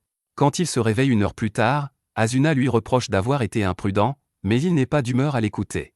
Il lui demande ce qui est arrivé aux personnes infectées par le pouvoir de Dracula, et elle les lui montre, indiquant qu'elles vont parfaitement bien maintenant. C'est alors que Chris et Rena arrivent en courant pour prendre des nouvelles de Liam, et il leur dit qu'il va bien. Il demande ensuite à Rena de rassembler tous les vampires originels car il doit leur parler. Bientôt, les vampires se tiennent devant Liam, et il est surpris de voir qu'ils ne sont même pas une vingtaine au total. Le plus ancien des vampires s'avance et s'incline devant Liam, le suppliant d'épargner son peuple. Il est prêt à accepter la responsabilité de ce qui s'est passé aujourd'hui et à donner sa vie, mais Liam lui dit que ce n'est pas nécessaire. Il explique que, puisqu'ils étaient tous contrôlés par Dracula, ce n'est pas de leur faute. Ensuite, il propose aux vampires de rejoindre son village et promet qu'il leur permettra de se déplacer pendant la journée. Les vampires sont stupéfaits par son offre, et Liam les assure qu'il n'est pas comme Dracula. Il leur dit ensuite que s'ils veulent rejoindre son village, ils devront suivre 2 règles. La première est de faire ce qu'il dit, car il rêve d'être un dictateur, et la seconde est de ne pas causer de problème avec les autres habitants du village. Les vampires acceptent volontiers l'offre, et Liam commence à les transformer en ses familiers. Cette fois, il a apporté quelques modifications à la magie du contrat de familier pour qu'ils puissent décider de la direction dans laquelle ils évoluent. Il utilise un sort avancé pour transformer les vampires en hauts vampires qui ne sont pas détruits par la lumière du soleil. 4 jours après cet incident, Dracula, qui pourrissait à l'intérieur de la boîte de poussière, disparaît enfin, et Liam dissipe finalement sa boîte de poussière qui gisait au milieu de la forêt. Pendant ce temps, un noble d'un pays voisin voit les images de Liam et Dracula en train de se battre. Il avait initialement prévu d'utiliser Dracula comme excuse pour envoyer son armée dans la forêt et revendiquer le territoire, mais maintenant, il est plus curieux et effrayé par Liam. Il demande à son assistant de trouver autant d'informations que possible sur lui, car ce n'est qu'alors qu'ils pourront agir. D'un autre côté, le village de Liam a considérablement grandi après l'incident avec Dracula. Les dizaines de milliers de créatures déplacées par l'incident sont devenues ses familiers, et maintenant son village s'est suffisamment étendu pour être appelé une ville. Alors qu'il inspecte les travaux de construction avec ses slims un après-midi, un Guy vient l'informer que des marchands du pays de Kistedor souhaitent rencontrer le roi de cette terre. Liam dit qu'il n'est pas vraiment un roi, mais tout le monde dans le village est en désaccord avec lui. Ils disent qu'il est le seul à pouvoir être leur roi et commencent à scander son nom. En entendant cela, Redon sort et déclare officiellement qu'il reconnaît Liam comme le roi de cette terre et de ce pays. Quelques jours plus tard, Liam rend visite à la princesse Scarlett, qui lui dit qu'elle a enquêté sur les intentions du roi et des autres ministres concernant la terre promise. Elle n'a rien trouvé d'utile, mais elle est sûre que le royaume cache quelque chose. Ils sont toujours profondément intéressés par la terre promise, et elle pense qu'il y a quelque chose qu'ils veulent y cacher. Liam la remercie pour les informations et retourne ensuite au village, où il demande à Redon s'il sait ce que le royaume cherche. Redon lui donne juste un indice, disant qu'il a laissé le golem dragon pour protéger cette chose, et Liam se téléporte immédiatement aux ruines où il a trouvé le golem. Redon lui dit alors de remplir la pièce de sa puissance magique, et en faisant cela, un escalier souterrain apparaît au milieu du sol. Liam suit les escaliers et arrive dans une pièce avec des ruines mystiques gravées sur les murs. Il a l'impression que c'est un dispositif de stockage, tout comme son anneau magique, et Redon lui dit qu'il a tout à fait raison. Il explique à Liam que tout le monde sait que les dragons adorent accumuler des trésors, et que ces trésors incluent des sorts magiques anciens et interdits. Il dit que cet endroit était autrefois son nid, et qu'il y a de nombreux sorts anciens cachés ici, et plus Liam deviendra fort, plus il pourra déverrouiller de niveaux pour en trouver davantage. Liam est ravi d'apprendre cela, et il télécharge immédiatement un sort de la pièce dans son anneau. Quand il lance le sort, des bulles translucides et blanches apparaissent devant lui, et elles éclatent dès qu'il les touche tout en absorbant sa puissance magique. Liam fait quelques expériences et découvre que ces bulles annulent tout sort magique, ce qui est un moyen d'empêcher quiconque de voler les sorts cachés dans la pièce. Redon lui dit qu'il doit d'abord maîtriser ce sort avant de pouvoir accéder à d'autres sorts, et Liam commence à les attaquer avec différentes méthodes. Il découvre que les bulles sont immunisées aux dégâts physiques, et qu'elles se divisent simplement lorsqu'elles absorbent une attaque magique. Il réalise qu'il doit continuer à attaquer les bulles pour les maîtriser, et pour accélérer le processus, il invoque son clone pour l'aider. Alors que le Liam original crée les bulles, son clone continue de les attaquer, et après quelques heures, il parvient à terminer l'épreuve et à accéder au sort de la pièce. Le premier sort qu'il trouve est le bouclier de force absolue, qui peut bloquer une attaque physique avec une certitude de 100%, même si c'est l'attaque la plus puissante au monde, mais il se brise après cela. Liam invoque plusieurs clones pour l'aider à pratiquer le sort afin d'augmenter le nombre de boucliers et de réduire le temps d'incantation. Il réalise que la compétence nécessite beaucoup plus de travail pour être utile en combat réel et pense qu'il devrait d'abord travailler à améliorer sa capacité magique. Redon est d'accord avec lui, disant qu'une fois qu'il aura un peu augmenté sa capacité magique, il devrait entrer au deuxième étage du nid pour obtenir le bouclier magique absolu, qui peut bloquer une attaque magique. Liam a soudain une idée, et il dit à Redon qu'il n'a pas besoin d'entrer au deuxième étage pour apprendre le nouveau sort. Il pense qu'il peut recréer ce sort lui-même en modifiant le bouclier de force, et après un moment de réflexion, il modifie la formule du bouclier de force pour le transformer en bouclier magique. Redon est stupéfait par ses capacités, et il dit à Liam qu'il est la première personne depuis des siècles à accomplir l'exploit de créer un sort ancien comme celui-ci. Quelques jours plus tard, alors que Liam s'occupe de ses affaires, Asuna arrive en courant avec un message de Guy, qui veut le voir immédiatement. Liam se téléporte à l'endroit où se trouve Guy et trouve des chevaliers debout devant les trolls. Guy s'approche de Liam et lui dit que ces gens viennent du royaume de Palta, et qu'ils veulent lui parler d'une affaire importante. C'est alors que le chef des chevaliers s'avance et se présente comme X-Blast. Liam lui demande de quoi il s'agit, et Blast lui dit que le roi de Palta veut qu'il épouse sa fille, Flora, pour maintenir de bonnes relations avec son pays. Liam est surpris d'entendre cela, et Blast lui demande ensuite des nouvelles de ses fiançailles avec la princesse Scarlett du royaume de Jamil. Liam lui dit qu'ils ne seront pas fiancés cette année car ils ont encore beaucoup de travail à faire, et Blast voit cela comme une opportunité. Il dit à Liam que leur pays ne retardera pas les fiançailles, et pour cela, la princesse Flora est également présente. Sur son signal, la princesse aux cheveux bleus sort de son carrosse, et Liam, le petit pervers, reste sans voix en la voyant. Blast lui dit que s'il le souhaite, il peut laisser Flora sous sa garde dès maintenant, et Liam est choqué par le désespoir de cet homme. Il dit qu'il devrait au moins discuter de quelques points de base avant et les invite à son village. Blast accepte volontiers son offre, mais soudain, Liam sent un danger approcher. Il utilise rapidement le bouclier magique absolu, et l'instant d'après, un puissant sort de feu se dirige vers lui. Il crée une énorme explosion, assommant tout le monde à portée, mais Liam parvient à protéger la princesse Flora de tout dommage. Il se demande ce que c'était que ça, et Redon lui dit que c'était un esprit bombe suicide, un monstre artificiel créé pour sa grande puissance destructrice. Redon ajoute que le monstre visait Flora, et si Liam avait été ne serait-ce qu'une seconde en retard, elle aurait été cuite pour de vrai. Liam est choqué d'entendre cela et demande qui pourrait faire une telle chose, mais il regarde autour de lui et constate que Blast a disparu. Il se demande s'il était derrière l'attaque, et Redon confirme, disant qu'il a dû la commander car les nobles sont malades et tordus, et ils peuvent tout faire pour atteindre leurs objectifs. Liam est maintenant très curieux, et il dit à Guy de protéger Flora et les soldats s'ils le souhaitent, pendant qu'il part chercher des réponses. Il se téléporte au palais de Scarlett et l'amène avec lui sur le site de l'explosion, où Flora est toujours inconsciente. Liam parle de Flora à Scarlett, et celle-ci lui dit qu'il n'y a pas de princesse nommée Flora dans aucun pays voisin. Cela déroute Liam, et il explique les détails de sa rencontre avec un homme appelé X-Blast, qui prétendait que Flora était une princesse de Palta. Scarlett lui dit qu'elle a entendu parler de Blast, qui est le bras droit du roi de Palta, et qu'il s'occupe de toutes ses basses œuvres. Quand Liam lui parle de l'attaque du monstre esprit artificiel, Scarlett comprend le plan de Blast. Elle dit que Palta voulait envoyer une fausse princesse pour épouser Liam, et dès qu'elle serait dans son pays, elle serait tuée pour qu'il puisse avoir une excuse pour déclencher une guerre. Elle examine ensuite Flora et trouve une tache de naissance sur sa poitrine, ce qui la convainc qu'elle est un enfant secret d'un noble de haut rang qui n'est pas officiellement reconnu mais qui a été envoyé ici pour servir de sacrifice.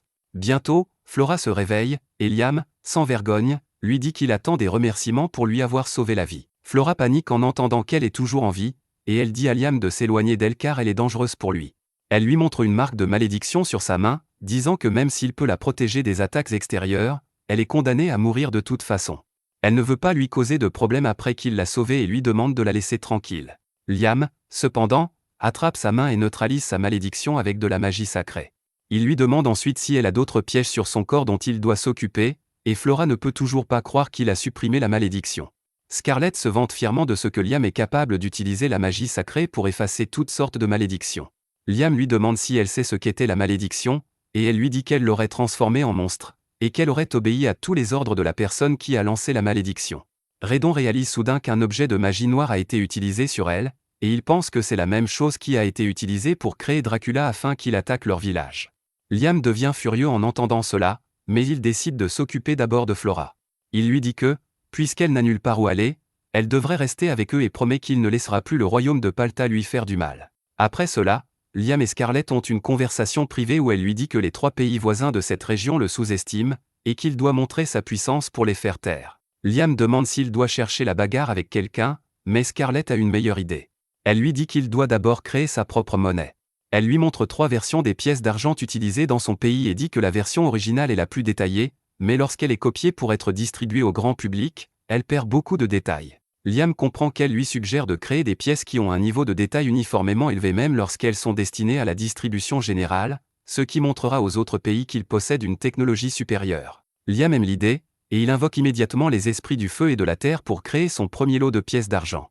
Ensuite, il décide de fabriquer des pièces de cuivre, et Scarlett lui suggère d'ajouter de l'étain au cuivre pour fabriquer des pièces de bronze, car c'est moins cher. Elle lui suggère d'utiliser 70% de cuivre car il est plus difficile d'obtenir des détails sur les pièces si le ratio est plus faible, mais Liam la surprend en fabriquant des pièces avec seulement 50% de cuivre. Peu de temps après, Asuna et Jody se rendent à une guilde de marchands dans leur ville pour lui montrer les pièces d'argent émises par Liam. Le gérant de la guilde est stupéfait d'entendre que des pièces de si haute qualité sont destinées à la distribution générale, et quand il voit les pièces de cuivre, il reste sans voix car personne au monde ne peut fabriquer des pièces aussi détaillées avec seulement 50% de cuivre. Les filles lui demandent quel est le taux de change des pièces, et il répond que si elles sont toutes de la même qualité, leur valeur peut être 3 fois supérieure à celle de la monnaie du royaume de Jamil. D'autre part, Liam reçoit une lettre de son frère aîné, Albrecht, qui lui demande avec arrogance de venir le voir pour qu'il parle de son pays. Lorsque Scarlett lit la lettre, elle devient furieuse de l'audace d'Albrecht et dit à Liam qu'il n'a pas besoin de répondre à sa lettre parce qu'Albrecht n'est pas le chef de leur famille, et qu'il n'a même pas de pouvoir ou de position. Liam accepte sa suggestion et, au lieu d'Albrecht, il invite son frère Bruno, qu'il respecte, à visiter son pays. Bruno est surpris de voir à quel point le pays est développé, et il demande officiellement à Liam de permettre à leur famille de faire des affaires avec son pays. Liam est décontenancé, mais comme Bruno est sincère, il accepte de faire des affaires avec lui. Liam contacte Scarlett par télépathie et lui demande son avis avant de conclure l'affaire. Elle lui dit qu'il doit traiter Bruno avec gentillesse en ce qui concerne les impôts et les règles commerciales. En revanche, elle lui demande de traiter Albrecht avec sévérité si jamais il se montre ici, car il doit montrer au monde qu'il traite ses amis avec gentillesse, mais qu'il ne laisse personne le maltraiter. Liam conclut ensuite l'accord commercial avec Bruno, puis se rend dans sa dimension de poche. Redon lui explique que si l'utilisation de la monnaie pour asseoir sa domination est judicieuse, elle ne fonctionne qu'avec les gens intelligents. Il craint que des gens stupides continuent d'envahir le pays de Liam, et il doit s'entraîner pour les combattre. Liam commence à réfléchir à la manière dont il peut s'améliorer en tant que combattant, car l'utilisation de la magie a ses limites. Redon lui dit qu'il peut utiliser la magie pour renforcer son corps, mais Liam ne comprend pas comment c'est possible. Redon lui dit de regarder et d'apprendre, puis, dans un flash lumineux, il apparaît devant Liam sous la forme d'une Loli effrontée. Liam panique en voyant Redon comme ça, mais le dragon Loli lui dit de regarder le flux de magie de son corps. Il renforce son corps en y faisant circuler de la magie, puis il saute sans effort dans la pièce, et Liam comprend ce qu'il doit faire maintenant. Il fait également circuler sa magie dans ses jambes et saute haut, mais il ne peut pas maintenir cette forme longtemps et s'écroule. Redon est impressionné car il ne s'attendait pas à ce que Liam apprenne si vite, mais il a encore beaucoup à lui apprendre. Il crée des bulles absorbant la magie sur la tête, les mains et les pieds de Liam et lui demande de les remplir de différentes quantités de magie pour améliorer son contrôle. Au début, Liam ne parvient même pas à remplir les bulles correctement, mais il ne perd pas sa motivation et continue à s'entraîner jusqu'à ce qu'il puisse facilement déplacer le pouvoir magique autour de son corps. Une fois qu'il maîtrise la circulation du mana autour de son corps, Loli Redon lui dit qu'il est temps de passer au niveau supérieur de l'entraînement. Il entre dans le corps de Liam et en ressort instantanément, ajustant quelque chose de nécessaire pour le deuxième exercice. Redon sort alors une corde faite de lumière de sa paume et dit à Liam qu'ils vont jouer à tirer la corde. Lorsqu'on lui dit de tirer, Liam essaie de le faire, mais la corde ne bouge même pas. Redon lui explique que pour bouger la corde, il doit envoyer du mana dans sa main. Liam envoie immédiatement 10% de son mana pour renforcer sa main, tirant légèrement la corde, mais Redon fait de même. Liam comprend que l'objectif de cet entraînement est de déterminer combien de mana son adversaire utilise pour se renforcer et s'ajuster en conséquence, et Redon lui confirme qu'il a tout à fait raison. Il commence à se concentrer intensément sur le flux de mana de Redon à travers la corde et ajuste son propre mana pour l'égaler. Soudain, il remarque que Redon change de tactique et envoie du mana à travers l'air au lieu de la corde, rendant la détection plus difficile. Liam a du mal à suivre, mais il parvient à tenir jusqu'à la fin, et Redon déclare qu'il a réussi le deuxième round d'entraînement. Pour le round final, le dragon demande calmement à Liam de lancer autant de missiles magiques que possible en une seule fois. Liam pense qu'il s'agira de ses 19 missiles habituels, mais il en lance 29 à la place, se surprenant lui-même par cette amélioration soudaine, car sa capacité de mana est toujours la même. Redon sourit avec suffisance, expliquant qu'en entraînant ses sens et son contrôle du mana, il a en quelque sorte optimisé ses sorts, et son efficacité a considérablement augmenté. Liam est ravi d'entendre cela et réalise qu'il possède désormais les compétences pour utiliser son immense puissance correctement. Le lendemain, Liam organise une réunion avec tous ses subordonnés importants dans le manoir de Scarlett, et Rena lui dit qu'il manque un peu de sel et d'eau potable. Liam lui répond qu'il va remplir leurs réserves, ce qui rend Asuna curieuse de savoir comment il s'y prend. Liam explique qu'il envoie simplement son clone à la mer et utilise ensuite sa boîte à objets pour séparer le sel de l'eau. Les filles pensent qu'il devrait y avoir une manière plus efficace de faire cela, et comme Liam est leur roi, il ne devrait pas s'occuper personnellement de tâches physiques comme celle-ci. Liam dit qu'il y réfléchira quand Scarlett se lève soudainement de son siège et demande à Redon s'il y a des lacs d'eau salée ou des endroits similaires où il pourrait extraire du sel près de la terre promise. Redon, qui a complètement adopté le style de vie modeste maintenant, lui répond qu'il pourrait y avoir quelque chose au sud-ouest de la ville, car les bovins et les moutons sauvages y vont souvent pour paître. Alors que tout le monde se demande quel est le lien entre ces deux choses, Scarlett sait que les bovins et les moutons adorent lécher le sel gemme, bien plus que les nobles de son pays n'aiment lécher le trou noir du roi. Il décide d'explorer la zone plus tard et mettre fin à la réunion sur cette note. En quittant la pièce, Asuna dit à Liam qu'il serait bien qu'ils aient un océan dans leur royaume, car cela réglerait le problème du sel une fois pour toutes. Scarlett se joint à la conversation et leur raconte qu'il y avait autrefois un océan dans cette région il y a longtemps, mais lors de la guerre des Trois Dragons, Redon a lancé une montagne dessus, le coupant complètement de la terre promise. Liam est stupéfait d'entendre parler de la puissance insensée du dragon en lui, et plus tard, il demande à Loli Redon de lui prêter un peu de puissance car il en a besoin pour créer un océan sur son territoire. Redon refuse, lui disant de se contenter de ce qu'il a, alors Liam s'exécute et crée un petit lac d'eau salée avec une plage pour imiter l'océan. Il emmène Asuna et Scarlett à ce mini-océan, expliquant qu'il est connecté au véritable océan grâce à sa boîte à objets, donc il ne s'asséchera jamais. Les filles sont ravies d'entendre cela, puis Asuna et Scarlett conspirent pour obtenir la permission de Liam de nager dans le bassin. Il n'y voit aucun problème, car cela signifie simplement qu'il pourra voir toutes les filles en maillot de bain essayant d'attirer son attention. Ils s'amusent toute la journée, et le lendemain, Liam raccompagne Scarlett chez elle, où elle reçoit un message inquiétant concernant une sécheresse dans le pays de sa mère. Liam lui dit que s'ils ont juste besoin d'eau, il peut en fournir. Scarlett lui demande s'il en est sûr, et il lui répond que cela aidera à renforcer les relations avec son pays, et que c'est son devoir d'aider ses voisins. Il refuse de faire payer l'eau, car il n'est pas du genre à profiter de la souffrance des gens, et Scarlett part immédiatement informer son père de cette offre. Pendant ce temps, Liam retourne sur son territoire et met les esprits de l'eau au travail. Alors qu'ils remplissent des barils d'eau potable, Redon dit soudainement à Liam que ses bonnes actions pourraient être inutiles en fin de compte. Liam ne comprend pas ce que cela signifie, et Redon explique que les gens sont stupides, et que ceux qui détiennent le pouvoir sont stupides et arrogants. Elle pense qu'ils se méfieront de sa bonne volonté, car il les aide gratuitement. C'est exactement ce qui se produit, et Scarlett informe Liam que son père a refusé son offre, disant que leur pays peut gérer ce niveau de catastrophe par lui-même.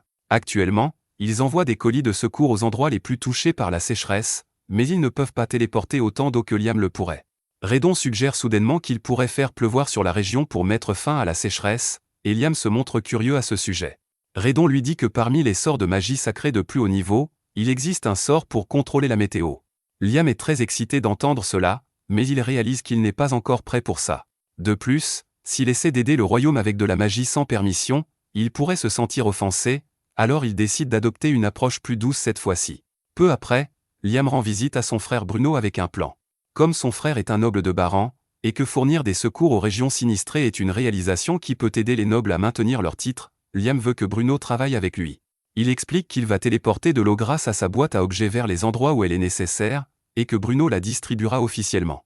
Bruno apprécie le plan, mais il demande à Liam d'attendre quelques jours le temps qu'il organise le coût de l'eau et du transport. Liam lui dit de ne pas s'en soucier et de simplement lui partager son mot de passe Netflix, car il ne fait pas ça pour gagner de l'argent.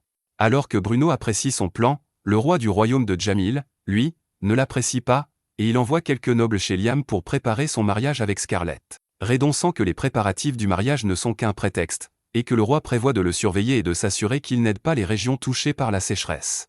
Liam pense qu'il peut simplement envoyer son clone dans ces régions pour pouvoir s'y téléporter plus tard, mais c'est à ce moment que Guy entre et l'informe que les gens de Jamil inspectent les lieux, disant qu'ils cherchent le meilleur itinéraire pour le cortège de mariage de Scarlett. Liam réalise qu'il ne peut même pas envoyer son clone maintenant, mais il dit à Guy de garder un œil sur les gens du royaume et de s'assurer qu'ils ne causent pas de problème. En attendant, il décide de changer l'apparence de son clone pour qu'il ne soit pas repéré. Il invoque son clone et utilise la magie du vent pour lui donner une coupe cool, mais il réalise ensuite que cette coiffure étrange le rendrait encore plus suspect. Il renvoie le clone, attache ses cheveux, puis invoque un autre clone qui apparaît avec son apparence actuelle. Liam comprend que le clone copie son apparence au moment de l'invocation, et que tous les changements effectués lors de la dernière invocation sont réinitialisés. Cela lui donne une idée unique, et il utilise le sort de contrat de familier de haut niveau pour changer le genre de son clone, le transformant en une beauté qu'il ne manquera pas de séduire une fois la situation de sécheresse résolue. Il nomme le clone Amelia et confirme qu'elle peut utiliser la magie comme lui avant de l'envoyer s'occuper des choses à sa place. Quelques semaines plus tard, la ville de Liam prospère grâce aux touristes et aux marchands venant d'autres royaumes pour la visiter. Après son échange réussi avec Bruno, il a commencé à établir des relations commerciales avec d'autres marchands et nobles des pays voisins, mais il reste encore quelques problèmes. Les envoyés du royaume de Jamil le suivent maladroitement en plein jour pour s'assurer qu'il ne s'implique pas dans les mesures de secours contre la sécheresse sur leur territoire. Liam les remarque facilement et, en soupirant, réalise qu'il ne peut qu'attendre que son clone, Amelia, fasse son travail. Il continue de se déplacer dans la ville lorsque deux de ses slims de compagnie s'approchent de lui. Ils ont l'air sales après avoir bondi sur les routes terreuses de la ville, ce qui pousse Liam à décider que son prochain projet sera de créer des routes dignes de ce nom.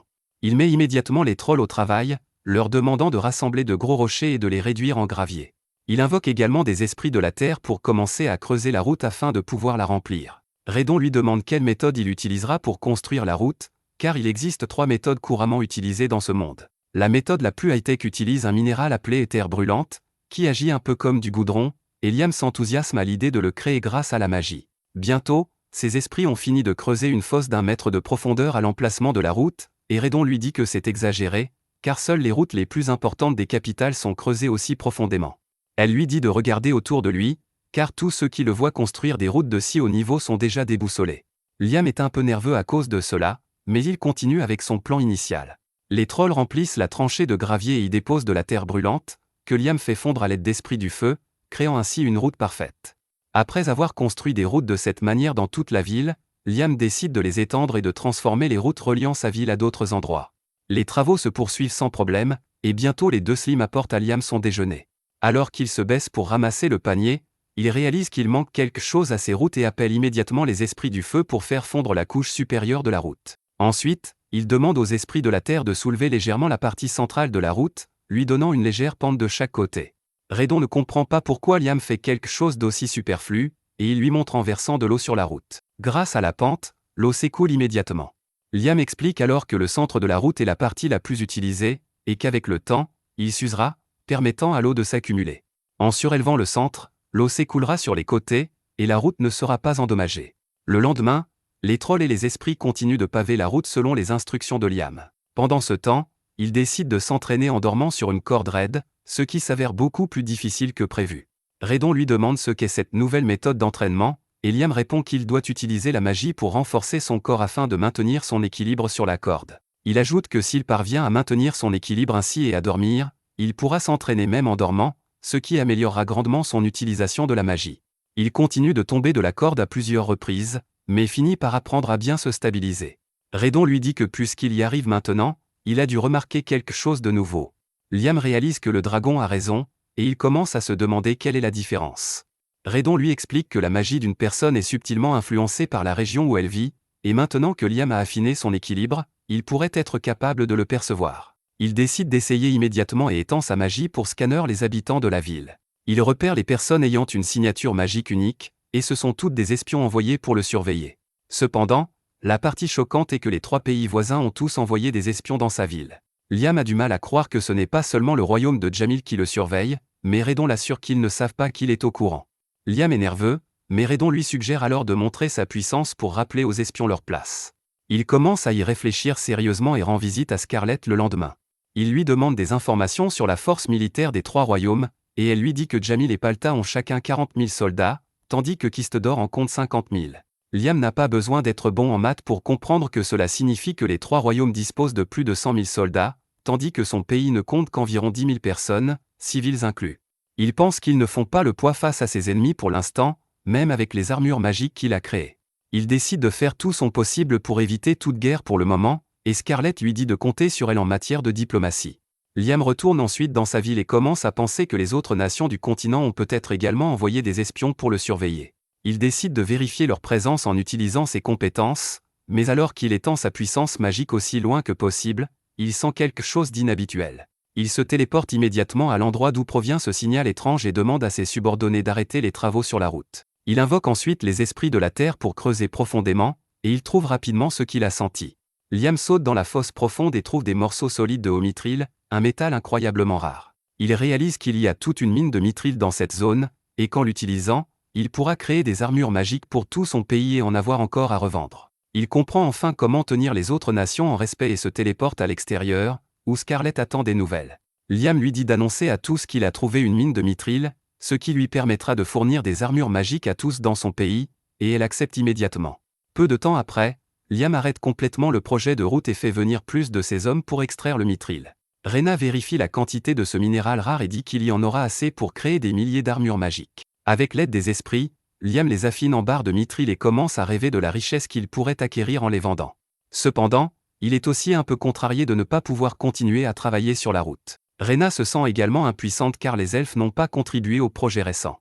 Elle dit à Liam que, après avoir conclu un contrat avec lui, certains elfes ont éveillé leur pouvoir magique, mais qu'ils ont besoin de livres de magie pour apprendre des sorts. Liam commence à réfléchir à des moyens de fournir des livres de magie à tous lorsqu'il réalise que son anneau est une encyclopédie contenant des milliers de sorts, et qu'il est lui-même en mithril. Il comprend qu'il pourrait fabriquer des anneaux pour que chacun puisse apprendre et stocker de nouveaux sorts, mais il se rend compte que ce ne serait pas très efficace.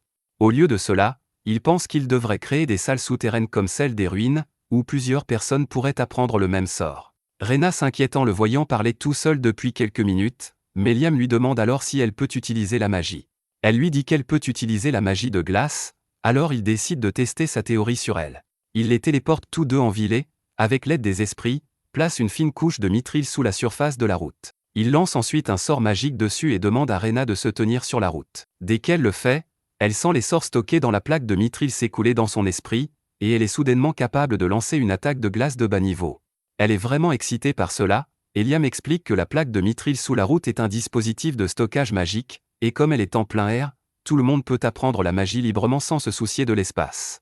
Cela lui donne l'idée de refaire tout le réseau routier de la ville pour le transformer en un gigantesque dispositif de stockage magique. Bientôt, Liam atteint ses objectifs, transformant les routes en une bibliothèque gratuite de sorts magiques. Tous ceux qui ont un talent pour la magie les utilisent pour lancer des attaques magiques, et Rena appelle cela le coup de maître de Liam, car même les civils peuvent désormais défendre la ville en cas d'attaque. Liam lui dit qu'il a installé une autre fonctionnalité importante dans les routes et lui demande de se tenir sur la route et d'utiliser le sort de téléphone. Rena n'en a jamais entendu parler, mais dès qu'elle se tient sur la route et utilise le sort, un petit dispositif magique apparaît dans sa main, lui permettant d'appeler son ami dans une autre partie de la ville. Elle est ravie et dit à Liam qu'il a créé une ville magique, unique au monde. Plus tard, Liam apprend à Flora à utiliser la magie de la lumière, car après avoir conclu un contrat familier avec lui, elle est également capable d'utiliser la magie. Elle est très impressionnée, car elle ne pensait pas avoir de talent pour la magie, mais Liam lui dit qu'il ne s'agit que d'un sort de base. Il explique ensuite son plan de poser des plaques de mithril sous tout le réseau routier de sa ville et de concevoir de nouveaux plans pour puiser l'eau des puits et allumer les fourneaux. Flora trouve que l'utilisation d'une ressource rare comme le mithril pour faciliter la vie des gens ordinaires est un gaspillage, mais Liam n'est pas d'accord avec cette vision classiste. Il lui dit que s'il peut créer des sorts qui réduisent le temps passé aux tâches ménagères, ces gens pourront faire ce qu'ils veulent vraiment et être heureux. Flora commence à le flatter, disant qu'il est un roi merveilleux qui se soucie de son peuple, lorsque Liam reçoit un appel de Guy. Guy l'informe qu'un groupe de chevaliers montants des dragons de Kistedor veut le rencontrer, mais Liam n'a aucune idée de qui ils sont. Flora lui dit que les chevaliers dragons de Kistedor sont très réputés pour leurs compétences et la loyauté de leurs dragons. Liam est maintenant curieux, et il se téléporte immédiatement à l'endroit où les chevaliers dragons l'attendent. Il s'approche d'eux avec enthousiasme, mais les dragons commencent à paniquer. Tout le monde est confus, mais les chevaliers dragons comprennent rapidement que leurs dragons ont peur de Liam. Il ne comprend pas pourquoi ils auraient peur de lui, mais Redon lui explique que les bêtes faibles craignent toujours quelqu'un de bien plus puissant qu'elles. Liam comprend enfin la raison, et le capitaine des chevaliers dragons, Sheila, s'approche pour le saluer. Elle se présente avec arrogance comme la 19e princesse de Kistedor, et Liam est stupéfait en réalisant à quel point le jeu de retrait de son père était faible. Sheila va droit au but et défie Liam en duel. Il est perplexe et lui demande pourquoi ils devraient se battre alors qu'ils viennent de se rencontrer, et Sheila lui dit que la meilleure façon pour deux personnes de se connaître est de regarder Netflix et de se détendre, mais qu'elle ne prévoit pas de le faire pour l'instant, alors elle choisit la deuxième meilleure option, échanger des coups. Liam ne veut toujours pas se battre, mais Sheila lui dit qu'il ne pourra prouver qu'il mérite d'être un allié de Kistedor que s'il l'impressionne. Cette offre est suffisamment tentante pour Liam, car actuellement, ses relations avec les 3 pays voisins ne sont pas vraiment bonnes, et il a besoin d'au moins l'un d'eux à ses côtés. Il accepte le duel, et il commence immédiatement à se battre. Sheila se déplace comme l'éclair, disparaissant devant les yeux de Liam, qui crée immédiatement des boucliers de force absolue et des boucliers magiques absolus pour se protéger de toute attaque. Sheila essaie d'abord de le frapper physiquement, mais les boucliers de force annulent ses coups. Elle lance ensuite quelques boules de feu sur Liam, mais les boucliers magiques les bloquent. Sheila disparaît à nouveau, et Liam ne parvient pas à déterminer si elle utilise l'invisibilité ou une super vitesse. Soudain, Redon l'avertit d'esquiver, et Liam le fait juste au moment où l'épée magique de Sheila est sur le point de le frapper. Elle recommence à se déplacer à super vitesse, mais Liam crée un léger brouillard autour de lui qui lui permet de suivre précisément ses mouvements. Sheila perd confiance car sa super vitesse devient inutile, et elle demande à Liam comment il la suit. Il lui dit qu'il ne peut pas la détecter avec ses sens, alors il répand un brouillard magique autour de lui et peut savoir où elle est grâce aux perturbations dans le brouillard. Sheila est impressionnée par son ingéniosité et décide de mettre fin au duel, car elle a vu à quel point il est compétent. Elle dit à Liam qu'il devrait avoir une discussion détendue maintenant, et il la téléporte immédiatement dans son manoir. Sheila est abasourdie, car elle ignorait que la téléportation était possible, mais Liam lui dit que c'est l'un des sorts de Redon. Ils entrent à l'intérieur, où Liam se demande si Sheila va proposer un mariage politique pour former une alliance avec son royaume, comme l'ont fait Jamil et Palta. Cependant, elle dit qu'ils n'ont qu'une seule condition principale, signer un pacte de non-agression militaire. Liam a du mal à y croire et commence à penser que Sheila a un motif caché, mais elle lui dit que dans son pays, il y a un dicton selon lequel ils ne doivent jamais attaquer la couronne du dragon, c'est-à-dire Redon. Liam est maintenant curieux, et Sheila explique qu'il y a longtemps, le royaume a failli être détruit à cause d'un incident impliquant Redon. C'est pourquoi elle est venue personnellement vérifier que Liam possède le pouvoir du grand dragon et faire ce qui est nécessaire pour former une alliance. Après avoir pris conseil auprès de Redon, Liam accepte de former une alliance avec Kistedor, et Sheila commence à transpirer en se détendant après la poignée de main. Liam réalise qu'elle a dû être effrayée en traitant avec lui, étant donné qu'il possède le pouvoir de Redon. Ensuite, Sheila lui demande le nom de son royaume, et avant que Liam ne puisse répondre, Redon apparaît sous sa forme de dragon et dit que leur royaume s'appelle Liam Reden. Sheila commence à trembler comme un Nokia 3310 en voyant le dragon divin devant elle, et même après que Redon soit retourné à l'intérieur de Liam, elle est encore secouée. Elle discute encore des détails de l'alliance, et alors qu'il fait nuit, Liam décide de lui montrer sa chambre. Une fois sortie du manoir, Sheila est émerveillée de voir des lumières provenant de toutes les maisons, et Liam lui explique qu'il a créé un système permettant d'utiliser librement la magie dans tous les bâtiments de sa ville. Sheila a du mal à le croire, alors elle décide de voir cela de plus près, et son émerveillement grandit encore lorsqu'elle apprend que Liam a également créé des sorts pour l'eau et le feu en plus de la magie de la lumière. Sheila est profondément impressionnée par la ville magique de Liam. Il lui dit que c'est grâce à la mine de Mithril qu'il a trouvée, et elle est encore plus intimidée par sa force. Elle demande alors s'ils ont aussi beaucoup de pierres magiques, mais Liam ne sait même pas ce que c'est. Sheila retrouve enfin un moyen de paraître confiante et explique que les pierres magiques se forment par la concentration de l'excès de puissance magique libérée lors de l'incantation d'un sort. Liam essaie de comprendre comment cela fonctionne et utilise le sort de lumière, mais Sheila est choquée car il n'a gaspillé aucune mana. Liam lui dit que Redon l'a entraîné à être efficace à 100%, et Sheila panique car cela n'est même pas possible pour les humains. Ensuite, Liam dépose Sheila à son hôtel et commence à interroger Redon sur les pierres magiques. Redon lui dit de lancer un sort de manière inefficace exprès, et Liam lance un sort avec 0% d'efficacité. La mana gaspillée se transforme en poussière lumineuse qui se dépose sur le sol, et Redon lui dit que cette poussière se cristallise pour former des pierres magiques. Liam décide de vérifier si des pierres magiques se sont déjà formées dans la ville en utilisant sa compétence de détection, et il repère des signaux faibles dans toute la ville avant d'en trouver un gros. Il se rend immédiatement à son emplacement et la déterre, mais à sa grande surprise, Redon lui dit que la pierre magique est inutile car elle perd son pouvoir avec le temps. Cependant, cela ne signifie pas qu'elle ne vaut rien. Les pierres magiques ne se forment normalement que sur les champs de bataille où de nombreux sorts sont lancés, et elles sont si rares qu'elles se vendent bien plus cher qu'un diamant. Liam est choqué d'apprendre cela, et il réalise qu'il peut utiliser les pierres magiques pour alimenter l'économie de son pays. Bientôt, Liam appelle son frère Bruno pour parler affaires. Il lui parle de l'infrastructure magique de la ville qui leur permet de créer régulièrement des pierres magiques, et la tête de Bruno explose presque en essayant de comprendre. Cependant, lorsqu'il entend que Liam veut faire du commerce de pierres magiques avec son aide, il saute sur l'occasion avec joie. Liam lui montre une pierre magique qu'il vient de déterrer, et Bruno lui dit qu'il s'agit d'une jeune pierre magique très demandée par les jeunes mariés. Il explique que les jeunes pierres magiques ont des bandes plus larges qui rétrécissent en vieillissant. Les vieilles pierres magiques sont encore plus rares et belles, et peuvent valoir 5 fois plus que les pierres normales, mais elles doivent avoir des centaines d'années pour atteindre cet état. Cela ne pose pas de problème à Liam, qui invoque sa boîte à poussière pour vieillir rapidement la pierre magique. 3 semaines dans la boîte à poussière vieillissent la pierre de 500 ans, la transformant en une petite gemme unique. Liam est impressionné par la pierre, et il la place dans sa boîte à objets pour que son clone féminin, qui fait partie d'une délégation envoyée à Kistodor, puisse la récupérer de l'autre côté. Le clone féminin présente la pierre magique au roi en cadeau pour célébrer leur alliance, et le roi reste sans voix en voyant la pierre magique vieille de 500 ans. Bientôt, la délégation retourne en ville, et Rena dit à Liam que le roi et la reine ont été stupéfaits en voyant la pierre magique. Ils ont également envoyé de nombreux cadeaux en retour, et Sheila va leur rendre visite à nouveau pour conseiller Liam sur sa politique étrangère. Avec le temps, le royaume de Liam commence à prospérer, ses subordonnés s'occupant de toutes les tâches compliquées. Ils l'encouragent à suivre la voie qu'il souhaite, et pour Liam, cela signifie apprendre de nouveaux sorts auprès de Redon. Si vous avez aimé cette vidéo, pensez à vous abonner et regarder la vidéo suivante sur votre écran.